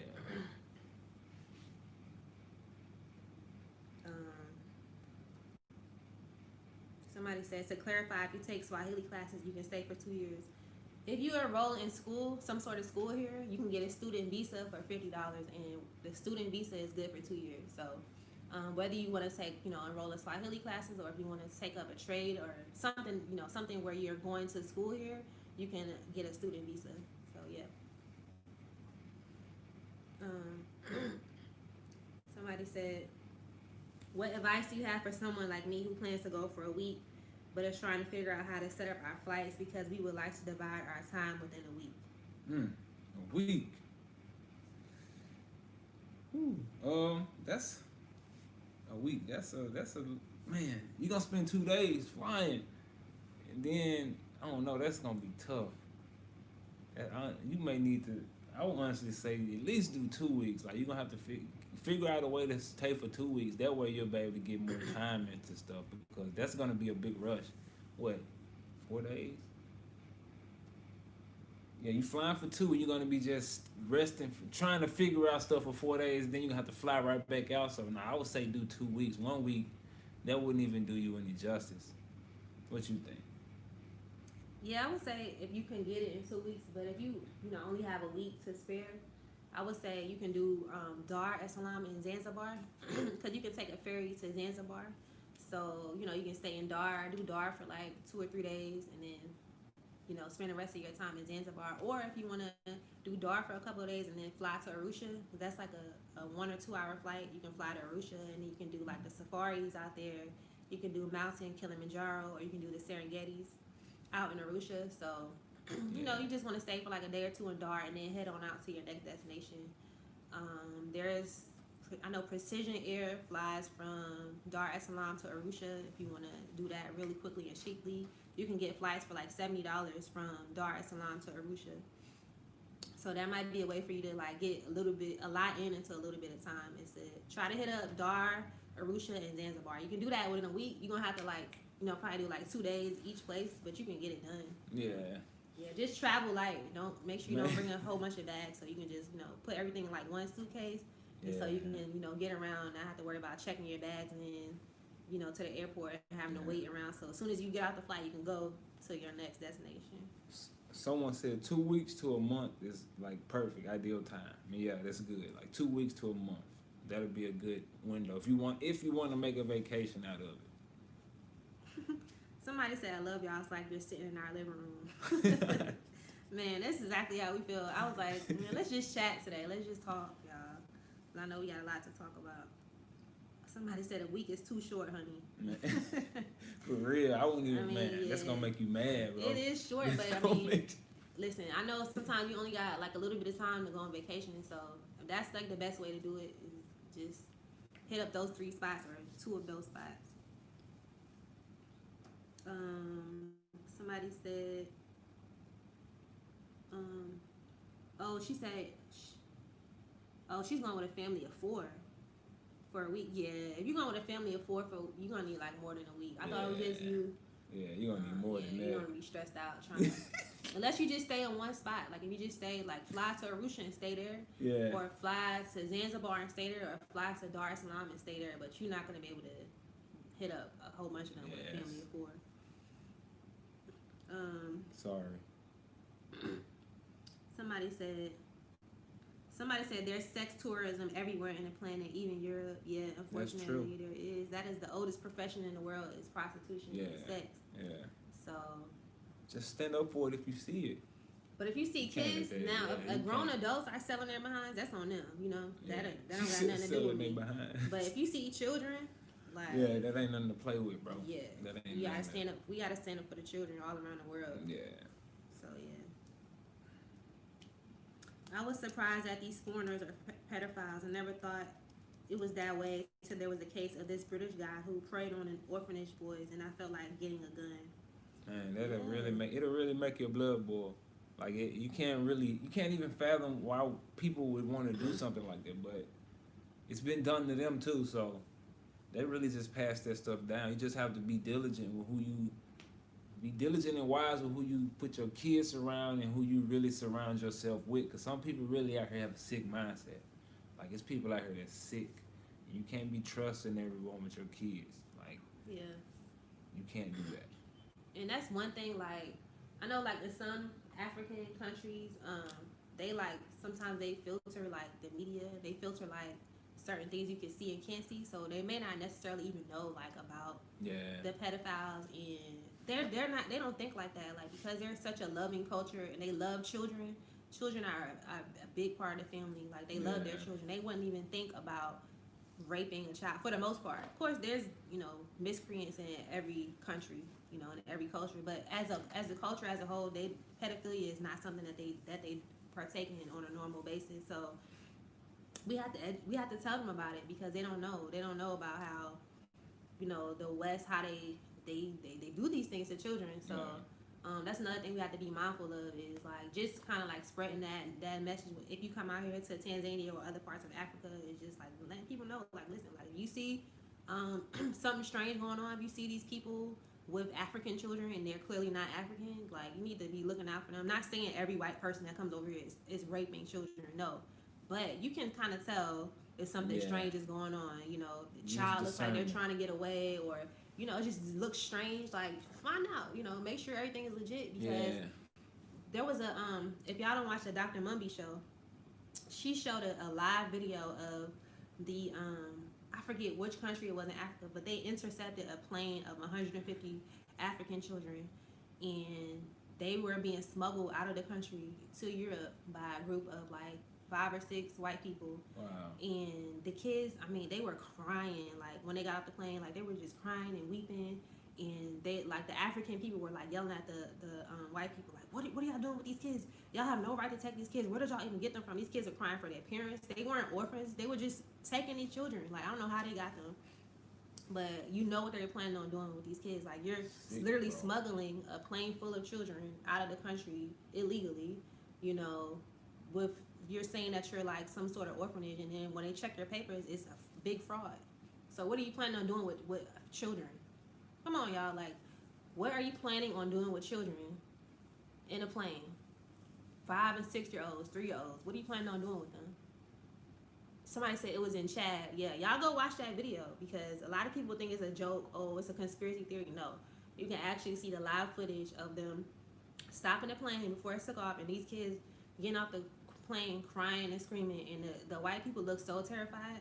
I don't know what happened to them. I don't know if they went to jail or if they chopped them up. I don't know what happened to them, which I wouldn't have been surprised if they did that, because they were like, you guys are planning on raping these children. You guys are planning on doing, you know, taking their organs and doing experiments with these children. So, yeah, this stuff is real, y'all. It's not a conspiracy at all. Somebody said, I think it was Nigeria. I don't remember where it was. It was somewhere in Africa. Y'all can look on the Dr. Mummy show. It was a while back, but you can search for it. If I can find it, I'll post it in the comments after the live stream, so y'all can watch it. Somebody said it was Chad. Okay.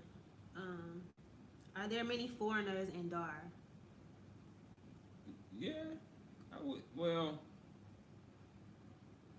there's a lot of Indians, and I would say a few Chinese. It's Chinese here too, but that's all we've really seen though. I've seen a few white people, but yeah, they're here, but it's not a lot of them. It's not like a big.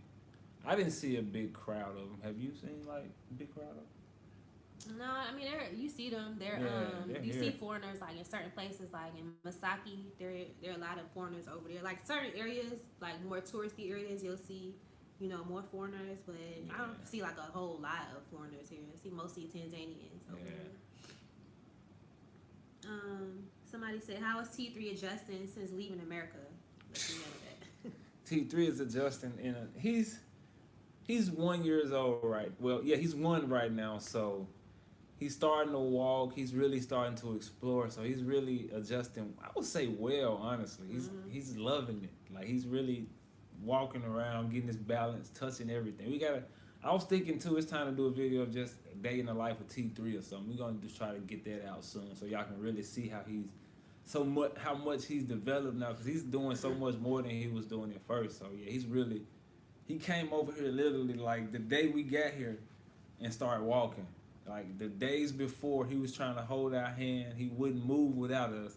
And as soon as we got here, he literally... The day he got here, he started walking. He's snatching away from us now. He's just literally running away from us now, wanting us to chase him. So he's turned into a whole little boy now. He know how to cry for mommy. He know how to yell for mommy.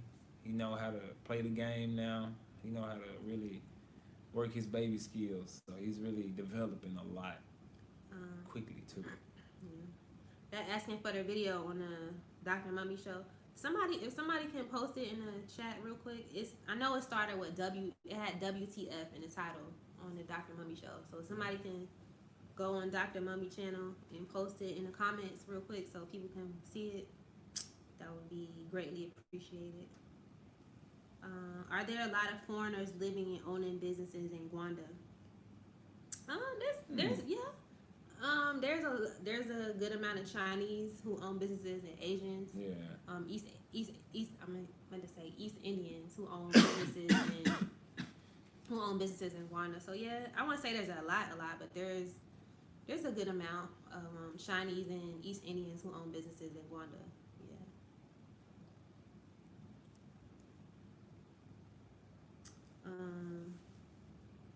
Somebody said, "What is a good amount to save up to move and start a life there?" We're gonna get this question a lot. Somebody always asks that question. Every time. What you put? Like 6? It depends on the family size, for one. And what we say, 6,000 at the least.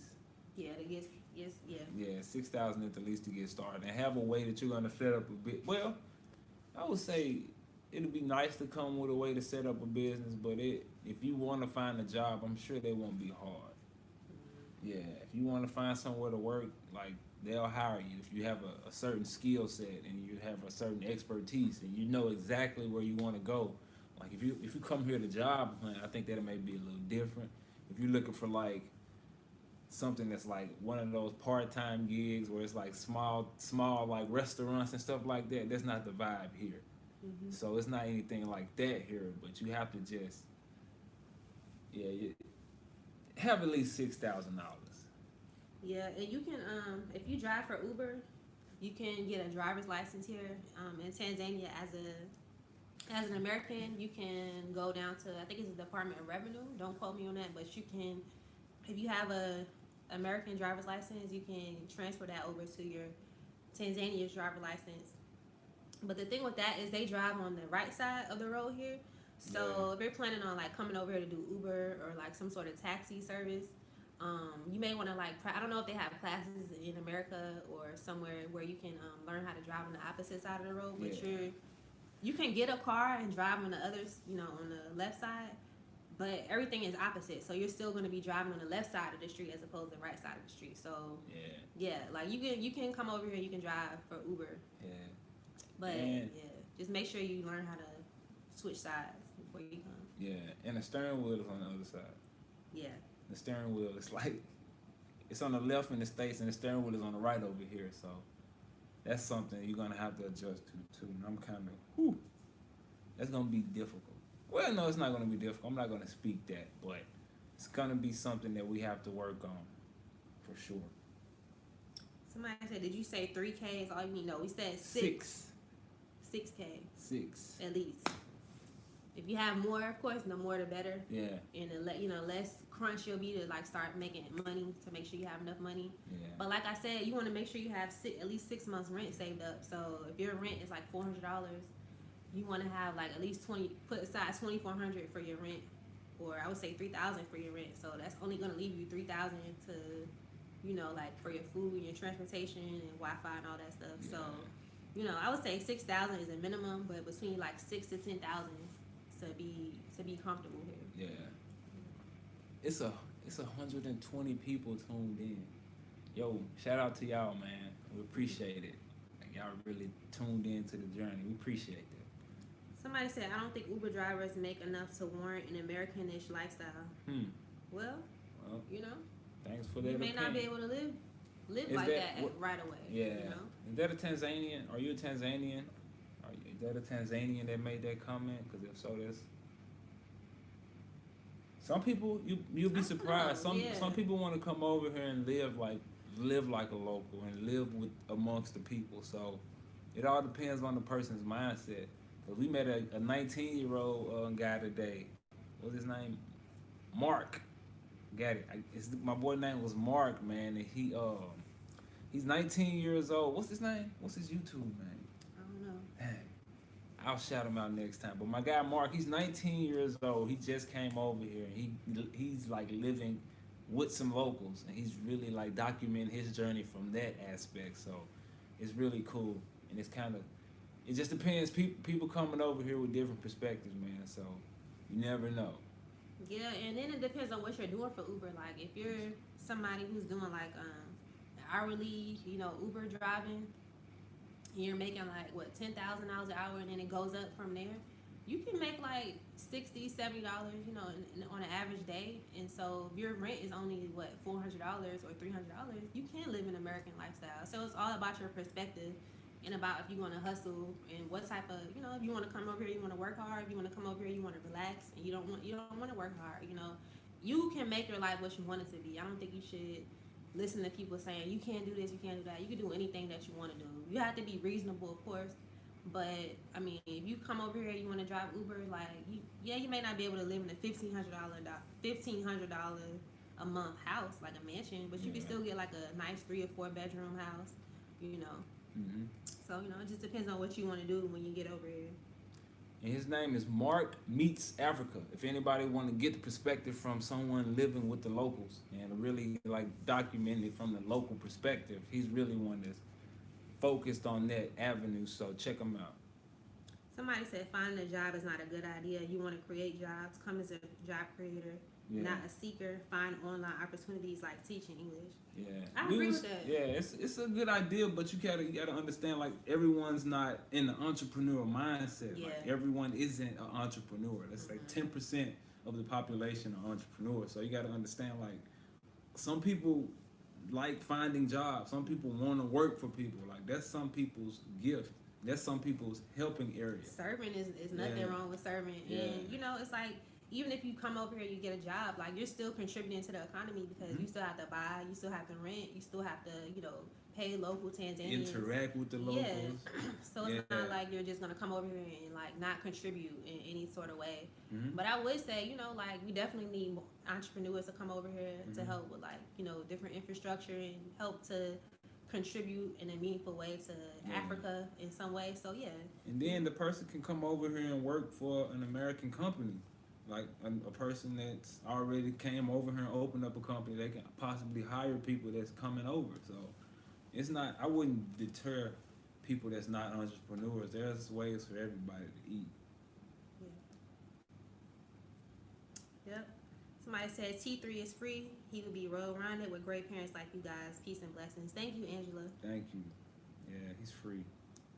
Trying to show him the right way. Somebody said, why would diasporans want to take jobs from locals unless it's an NGO job or a foreign company? What? Like, it's humble people out here. Like, what's wrong with the locals? What do you like? I'm not understanding. You can partner with the local and help take his business to the next level just by what you know. Like, some people can come with their mindset and help take a local to the next level. Man, some of these people are princes and chiefs. Like, these locals, like, they might be kings and queens sitting on acres. Like, what you mean, like, you don't want to come and take a job from a local? You see, y'all can't have that mindset when y'all come over here. Like, humble thyself. Yeah, you have to be humble. You never, like I said before, we have to work together. Like, there's things that we bring to the table as Americans and diasporans, and there's things that they bring to the table as well. And if you're coming to Tanzania, you have to, you don't have to, but you want to pair up with a local so that you can learn the language. They can help negotiate for you. They can show you the ropes. They can tell you where you need to go. They can make things easier for you. You don't want to come out here with the mindset, oh, I'm superior because I'm an American or I'm a diaspora. I'm never going to take a job from a local. That's not the right attitude to have when you're coming over here, to be honest. He said you misunderstand me. Okay, well, my bad. Clarify for us then so we can... Oh, he said taking jobs from the locals should be getting, I meant. I don't think you're necessarily taking jobs from the locals. You can't. It's not necessarily taking jobs from the local because everyone benefits from the business being here. Mm-hmm. So if the local doesn't work there, the local still may benefit from the business paying taxes and helping the infrastructure of the society. So the local still benefits off of it. So it's just all about your perspective. Yeah. And the greatest is the servants, y'all. Like, it's nothing wrong with serving. There's nothing wrong with working underneath somebody. There's nothing wrong with being an entrepreneur. Of course, we promote entrepreneurs because we're entrepreneurs, and there's so many, things that needs to be done in Africa. But there's nothing wrong with coming over here and, you might be a worker bee. That's fine. We all are different pieces of the body. I'm the hands, some the feet, some the head, one's the neck. Functions. We all have different functions, so we all can work together instead of like trying to say you shouldn't come to take a job or you shouldn't come to be an entrepreneur, you should do this. No, everybody needs to stay in their lane and get their direction from the Most High because everybody has a different assignment and a different path to take. Your path is not anyone else's path to take. somebody said, somebody said, it's crazy how people feel like everyone are supposed to go trying to build businesses. That's the colonizer mindset. Like y'all said, everyone is an entrepreneur. Yeah. Somebody said, shout out from South Africa. My mom is from Tanzania. What about work permit? I want to invest in minerals. Any ideas? Tanzanite. Yes. Oh, Tanzanite is a Whew. It's only found in Arusha. Yeah. It's a mineral. It's like a blue. Is it like a blue crystal looking mineral? Like excuse me, a blue crystal. Yeah. Yeah. Yeah, and that's definitely something that's coming up, y'all. We're looking into that to figure out how to invest in the minerals and everything. So, be on the lookout for that. Yeah. That's something we're looking into. We don't have any information yet, but stay tuned. The work permits are $3,000. So if you're coming in to do work, just know that you also need $3,000. So not Tanzanian money too, US dollars. So that's what I'm saying. Make sure y'all budget accordingly. Like I said, like the $6,000 is just like if you're like doing like a tourist visa. The tourist visa is $100, and it's for 90 days. And then with that, you can leave the country for a couple of hours and come back in. So with that, you won't need a whole lot of money to get situated. But if you're planning on doing like a work visa, which is a couple thousand, you're gonna need more than $6,000. So you may need like 10 or a little bit more than that to get situated here. So just make sure you budgeting everything that you're gonna need, so you're not getting out here and then you're surprised by how much money you're spending or the prices on things. Somebody said, do you know if they offer a pension visa? That I'm not sure about. Not sure about that. Not too sure about that. Somebody said, do you see America differently now that you live abroad?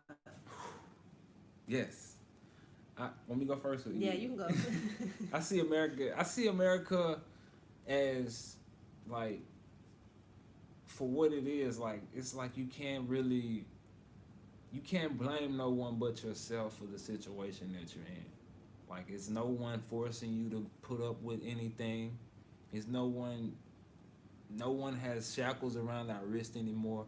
No one has shackles around our feet, our necks. Like it's all mental now. Like you kind of see like they got you trapped into a way of thinking to continue to help their society. Like any way that they could milk our emotions, they do it.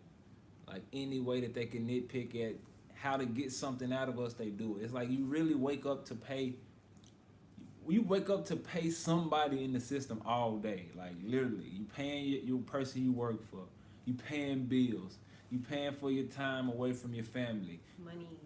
It's just money. And you see how like it's literally a rat race. You just racing all the time. You just trying to get things done. I got to get done. Got to make it happen. And what are you really working for? It's like you're working all day just to come home and be tired and do it all over again. That's not living. Yeah. That's not living. That's surviving. Surviving, exactly. Yeah. That's what a lot of people been saying. Mm-hmm. It's surviving. You really get to see what living like when you get over here. Yeah. Like you get to slow down and really just relax and see like, man, this is living. I'm not rushing to do stuff. I don't even feel like rushing. You can't rush. Like no one else is really rushing here. So you'll stand out rushing to go do something, really. Like you really got to take your time and chill. And it's kind of like, it's refreshing. Like my wife said at the beginning, it's like you really figure out how life's supposed to be. Like you see, like America is only about money. Like it's only about money. What can you do for me and what can I do for you? How could we both get some money? There's nothing wrong with that. Like you have to. It's wrong in the way that they set it up, but like it's a different way. You can really feel like it's hard to describe until you get here. Like you gotta feel this. It's something that's really. It's still new too, so it's kind of like, man, it's amazing. It's a great feeling. It's just totally different from what we used to, man. Yeah. I feel like I definitely look at America differently. I already was like disenchanted with America before we left, and I had already pulled myself out of the matrix and out of the system. Well, I had begun to, because we still detoxing from that mindset while we're currently over here. But I felt like I had pulled back from just a lot of the things that were forced upon us, and like the centuries of brainwashing that they did to us. And sometimes we don't even realize like how badly they brainwashed us, and like how wrong things are, and how often how backwards and everything is flipped around, like here in America as opposed to Africa. So it's definitely a big difference.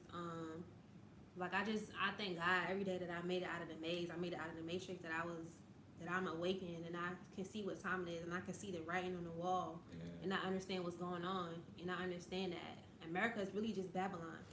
Like it's really just Babylon. You gotta escape. Like you have to escape mentally, you have to escape spiritually, and you have to escape physically as well. So I encourage everybody to get their plan together to repatriate to the motherland, come back to where you came from, where they stole us from. Start doing your DNA test, like reconnecting with your roots. There's African ancestry DNA test that you can take, and it'll actually tell you like your tribe that you came from. So once we start like pulling ourselves away from America and start reconnecting with our roots, like everything is gonna come so easily. Like you're literally gonna wake up one day and be like, you know what? Like, why am I still here? Like, you're literally gonna start thinking like, literally, what am I holding on to over there? Like, oh, I'm holding on to Netflix. You can get Netflix over here. Oh, I'm holding on to a job. You can get a job over here. Oh, I'm holding on to my business. Bring your business over here.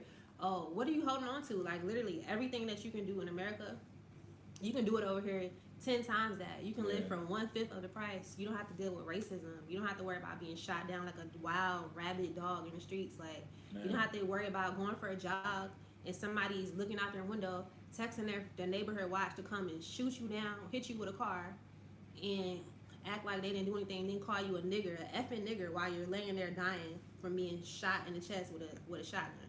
You don't have to worry about any of that over here. None of that. I mean, none of that. There's so many things that I'm just thankful that I was able to escape, and I don't have to raise my child in that environment, that toxic environment. I don't have to have that talk with him about, well, the police come. Make sure you have your hands on the steering wheel, and make sure you have this out. Like, who wants to live like you? Have to live on edge. Like, you don't even realize you're on edge. Your mouth is tense, your jaw is tense, your shoulders are like this. Like, even if you check yourself now, you might be like tensed up, you know. It's like you don't have to deal with that here. Man, I could go on and on. There's like, exactly, man, like there's so many differences, and the more like that I'm over here, and the more I detox, the more I realize like it really is just a rat race, and that money is the god of America.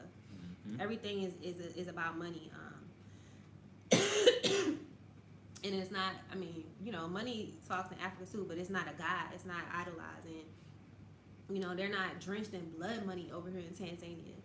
So, and if y'all know the scripture, the only way that you can cleanse the blood is to cleanse it by the blood of those who shed it. So we already know that there's a recompense coming to America, and it's like, do you want to get caught up in the slaughter? Like, do you want to get caught up in the judgment of America, or do you want to be somewhere where you can be safe? Yeah. So. Exactly.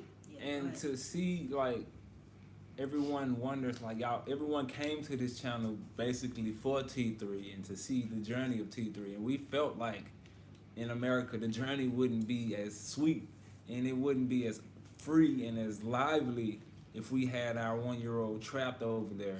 Our son trapped over there trying to teach him how to maneuver in such a confined box. Like, we've been doing that for generations, man. We've been getting taught to act like them so they won't be mad at you or they won't hate you. Like, we don't have to do that over here. You got to be you, just be confident in who you are, and just execute what you need to do, and you're going to be okay. Like, you don't have to worry about all the unnecessary hate, all the passed down hate. That's not something that's really that you have to deal with over here, and it's super liberating. Yeah. Super liberating. Somebody said, I heard they're trying to make a vaccine by early spring. When's the latest do you think we should get out of here, in your opinion? Yesterday. Man, get out of there as soon as possible. Like, hopefully, if the vaccine take that long, like, get out. Like, in our opinion, like, it's you. I can't date set because I'm not the Most High, but I do know that time is short. Like, and I do know, like, there's, like, you know, a certain window of grace that we have, you know, the message has to go out first, you know. So it's like now y'all hearing the message. We calling y'all home. We calling the diaspora home. It's not just us. There's other YouTubers who are calling us. It's not even us calling. It's the Most High calling y'all back home. So it's like now that you hear the call, are you going to take heed? And everybody's situation is different. You know, some people you may have be able to get out right now, but it's like you're still holding on to something. Some people, you know, they may not be able to get out until, you know, you have to talk to the Most High. I can't, you know, say like when you should get out or, you know, but I would say like the time is now. Like if you can, and make it sooner rather than later, you know, while you still have time, because we don't know when they're going to close the borders. We don't know when they're going to do a second wave, you know, and then the borders are shut down because they're saying, oh, there's too many cases of COVID. We're not going to allow any more travel. Then you can't, well, how are you going to get to Africa, you know, if you can't fly over here? So these are things that y'all want to be thinking about, you know, as, you know, the elections coming up and all these things are happening. These are things that y'all want to be thinking about. Like, okay, if the second wave is coming and the vaccine is coming, you know, I need to be making preparations now, you know, to try to get away. Even if you can get to like the Caribbean islands, if you can't even necessarily get all the way to Africa, if you can get to Jamaica or, you know, the Bahamas or somewhere, you're, you know, that much further away from where you may be forced into some sort of mandatory vaccine or something like that. Yep. And what was I about to say? Oh, dang. Slipped my mind. Somebody said they were lying about canceling flights. Well, we'll see, because they did shut. They wasn't lying the first time when they stopped all air travel. Now Wednesday. So you know, what's to say that they can't do it again? You know, it happened the first time. So I would hope that they wouldn't do it again, but you never know. You just have to be prepared. You know. It came back to me. The question that the person asked, she said, the time frame. Like really, what are we holding on to? Like we literally cleaving to the stress at this point. Like you're really just holding on to it and just really like asking to continue to be stressed out, because there's no reason to continue to hold on to that. Like just let it go and just free yourself. That's the best thing you can do. Next question. Facts. Imagine your kid living. Facts. Imagine your kid living in a world where they don't know what the N word is. What a world, bro. Man, seriously, like I'm detoxing from saying that. I'm gonna be honest. Like I have to really like catch myself. Like, bro, you gotta say that no more. Like we've been so trained to just let it slip out. I'm trying to teach myself like, nah, man, you gotta stop saying that. You don't use that word no more. We ain't gotta use that word. Like it's a different way of moving over here. And people, I haven't like, my wife helps me every time. She checks me every time I say like, nah, you gotta get it right. You gotta get it right. So it's not much of that over here. I haven't heard. I don't even think the locals know that word. They don't even understand that. Not from what I heard, but I could be wrong. Somebody said, I can't wait for T3 to speak Kiswahili. Man, yeah, that young man, I get amazed every time I look at him. He always doing something different every day. Like he doing this thing now where he would look at you like before. It's things that we tell him no that he can't touch. And he would walk to the plug, for example. He would walk over to the plug and look at it and be like, no, I'm not supposed to touch it. No. And he would walk away and not do it, and then come get me dapped because he didn't do it. Every time he listens, I tell him good job and I reward him.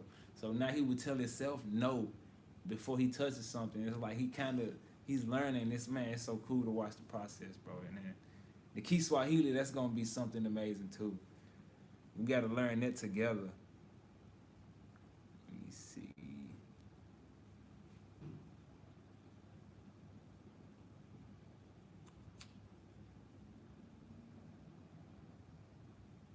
I'm on my countdown to get there definitely next year, guys.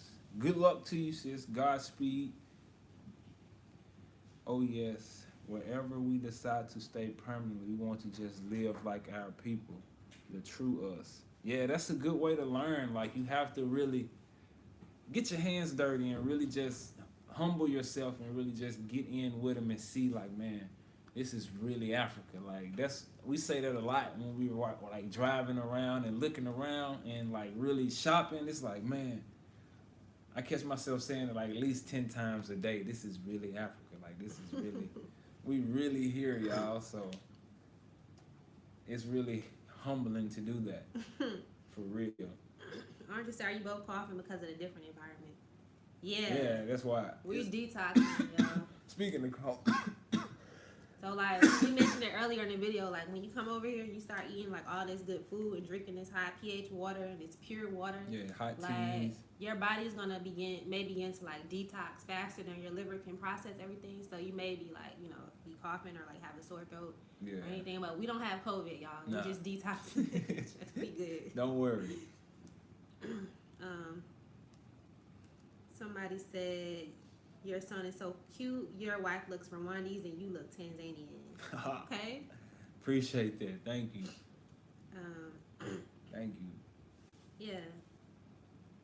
Somebody said, I'm on my countdown to get there definitely next year, guys. Okay, hope to see you over here. Yeah, so I think we're going to start wrapping this live up. Unless y'all have anything else y'all want to talk about. Babe, you have anything else you want to talk about? What are we holding on to? Seriously, like, what are we holding on to? Like, there's nothing else that needs to be shown. Like, why are we still beating a dead horse, y'all? Like, we wanna just help people. We here to help people shine. We shining light on what's really over here and what all the opportunity here, and we're being a living example for you to see that it's possible, and for you to see that you can do it. We got a whole 1-year-old, and we came over here and did it. Like, you just have to pray about it and ask for direction. He'll make a way. Yeah. He'll provide the needs. So, man, just stop holding on. Like, it's a sinking ship. Like, just let go of the plantation. Let go. I guess final thought. Somebody said the vaccine will be pushed worldwide. Yeah. So that's something else is like to think about. Like, if it's gonna be pushed worldwide, and it's only like the continent is gonna be like the place where it's gonna be your safe spot, like your safe haven. Where while they're trying to promote the New World Order, while they're going into the New World Order, the Kingdom of God is being established here in Africa. So it's like, where you want to be, like, when the SHTF, I keep saying that, when the ish hits the fan, like, where do you want to be? Do you want to be in the West with the New World Order, where they're going to be, doing roundups for you to get the vaccine? Or do you want to be over here in the Kingdom of Heaven, in the Kingdom of God? Do you want to be over here with your brothers and sisters, getting the sun, eating the good food, living in a good society with good values, where people aren't bowing down to the West and bowing down to the New World Order? Like, where do y'all want to be? That's just like something that you have to think about.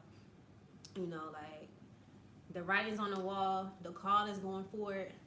So, you can't say that you didn't know. Yeah. Now I understand that everybody, saying that they don't have their finances and whatever, but y'all just need to pray and have faith.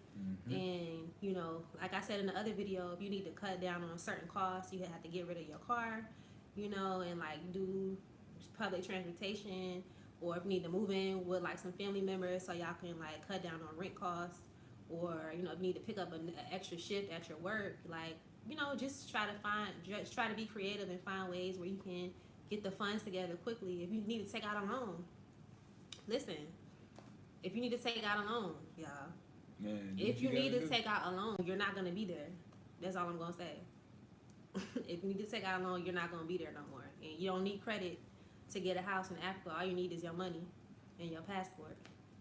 So, I mean, that's something else to think about. They got payday loans. They got all type of loans you can get out. If you collecting unemployment money, keep collecting your unemployment money over here. You know what I'm saying? If you still got some money from the small business loans, do your small business over here. Just try to be creative with ways that you can make money, and make sure you can get your plane tickets and get over here. And once you get over here, the Most High is gonna make a way for you. Yeah. He's not gonna bring you out here and then you over here looking sideways like, how am I gonna pay for this? no, you're gonna be good. Like, you're gonna be provided for. So let me see if there's anything else y'all want to talk about before we wrap up. Somebody said, thanks for being encouraging, because the enemy is going to use those videos about Ghana to instill fear and keep them from leaving the U.S. I'm not sure exactly what's going on in Ghana. Maybe y'all can fill me in. Yeah. But Ghana is West Africa and this is East Africa. It's two different cultures. I mean, it's similar. So I'm not sure exactly what drama is going on in Ghana, but there's none of that drama going on over here in Tanzania. They don't even allow that type of stuff. Like we said, like with the people who got into the car accident, like they were like telling them like resolve it. It's a culture of peace. They want you to be peaceful with one another and to be amicable with one another. So I don't really see like a whole lot of drama going on like that over in Tanzania. So, you know, don't be discouraged. There's you know, bad apples in every bunch, you know. Somebody said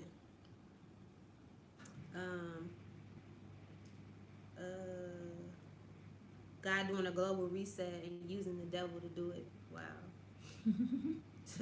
Listen, he'll take a bad situation and turn it around for the good. So yeah. Somebody said, what groups can I join on social media to connect with expats in Tanzania? If you just go on like Facebook and Google like expats in Tanzania, or like just like type in Tanzania, a couple of groups will pop up. Yeah. And then if you email us, we can add you to the Tanzanian Repat group on WhatsApp. So yeah, just send us an email or something, and we can get you connected with people over here. Somebody said, have you made any connections, friends there? Is there like a sense of community? Yeah, we have. We actually talked about that early in the live. We actually met a group of guys. I met a group of guys that were pretty cool. My wife, you met some women too, right?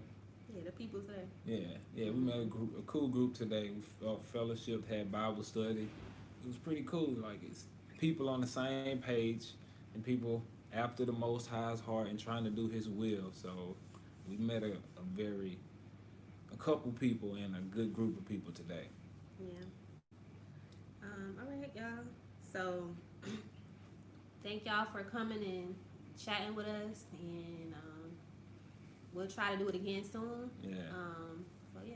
We appreciate you guys for tuning in. If you haven't already, and if you're watching this after the live, make sure you hit the like button and the subscribe button and the bell so you can get a bell every time we go live or put a video up.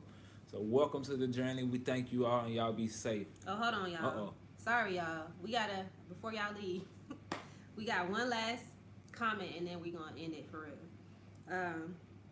Because I think this is important. Do you recommend that y'all should stay and fight for everything that, or no, they said, who do you recommend should stay and fight for everything that we and our ancestors built in the West? I recommend that, this is my opinion, like, no one should stay and fight. Like, we were forced to go over there and build all that. Like, they didn't do it freely. They didn't do it on their own free will. They were taken and stolen over there to do all of that. So instead of continuing to give our resources to the same system that stole us, why not come free and use your resources to come and build where they stole you from? Like, there's no point in continuing to trying to hold that system up when it was built off, like, we aren't even considered people in their constitution. Like, in the Constitution, we're not considered people, so there's no way that they're gonna let any group of, like, black people literally come over there and take anything. Like, you're not getting a leg up in their society. Like, just realize that they wrote it like that, and that'll never happen. And just, no one should stay. Let them have it. They always want us to go. They tell us they don't need us. They hate us. Go back to Africa.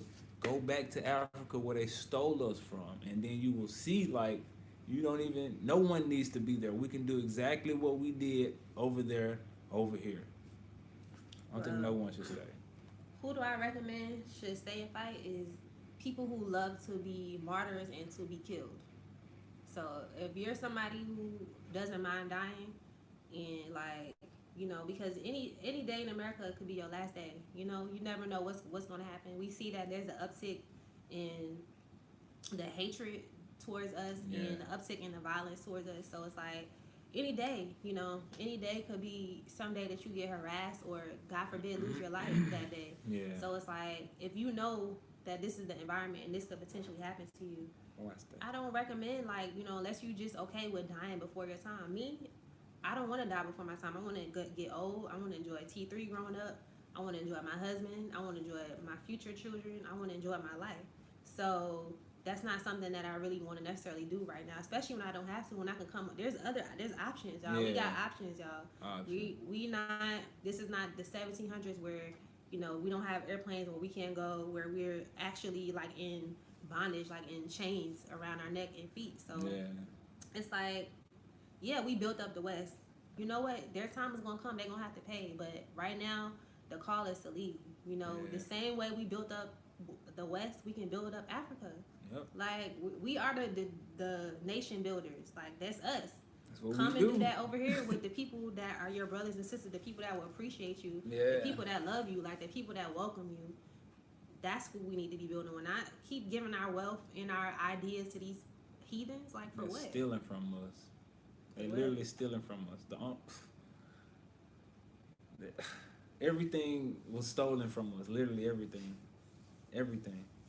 Yeah. It's unfortunate, but that's the truth. So y'all gonna have us on here for another hour. Somebody said, I want to do my ancestry. I'm keeping my DNA.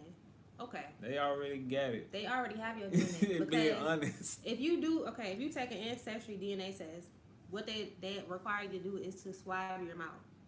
If you've gone to any dentist, any doctor, if you've given any sort of blood, if you've gotten a checkup, if you've gotten a vaccine, they already have your DNA. Yeah. When you go to the hospital, when you give birth, they take the placenta. Like they have your DNA already. So you going and then with the DNA test, you can put your name down or something else. You don't have to. You can put my name is Malcolm X on there because it's coming to your apartment. It's coming to your email address. So it's not like they can be like, oh, that's so and so. You don't put your social security number down there or anything. But they already have your DNA, guys. So if that's something you're worried about, you shouldn't be worried about it. They already have your DNA. So there's nothing you can do about it. You might as well figure out where you came from and figure out where your tribe is so you can get away from them so they can't do anything with your DNA. Yeah. That's what some tribes, once they find out you're with them, they'll give you land. They give you land and give you somewhere to build on. So it may not be a bad idea. Yep. Okay. Somebody said we are trying to move this month. Who can we contact to pick us up from the airport and arrange a place to stay until we find a permanent home? You can email us. Email us. Yeah, we'll put you in touch with some people. Yeah, we got you. Let's see. Yeah. So somebody said the call is to leave. Y'all doesn't want us to be here when it's destroyed, right? Right. He waiting for y'all to leave so he can destroy that place so we can get what's owed to us. Yeah. So it's like y'all holding up. Come on, y'all holding us up. Like, come on, y'all. We gotta Don't get you with the hear program. the trumpet? Yeah. We had. It's people that's like older who's wondering like how these younger people like getting it and seeing it. We all heard when we were younger like, oh, there would be trumpets and there would be things going on in the skies we would see, and it's happening in the younger generation would dream dreams and see things, and it's really happening right before our eyes, and we're kind of distracted by the Western society because we working and trying to get the degrees and trying to fit into society and trying to work hard and really just trying to prosper somewhere that's really not beneficial to us. So you can't hear the call and really understand the call and really remember what what grandma used to say and all the little sayings when it'd be time for us to go. So just really hearken to that too and understand like you've heard this before. It's just not coming the way that you think it would. You just hearken to the voice and get out of there, man. It's might as well. Somebody said, remember what happened to Lot's wife, don't look back.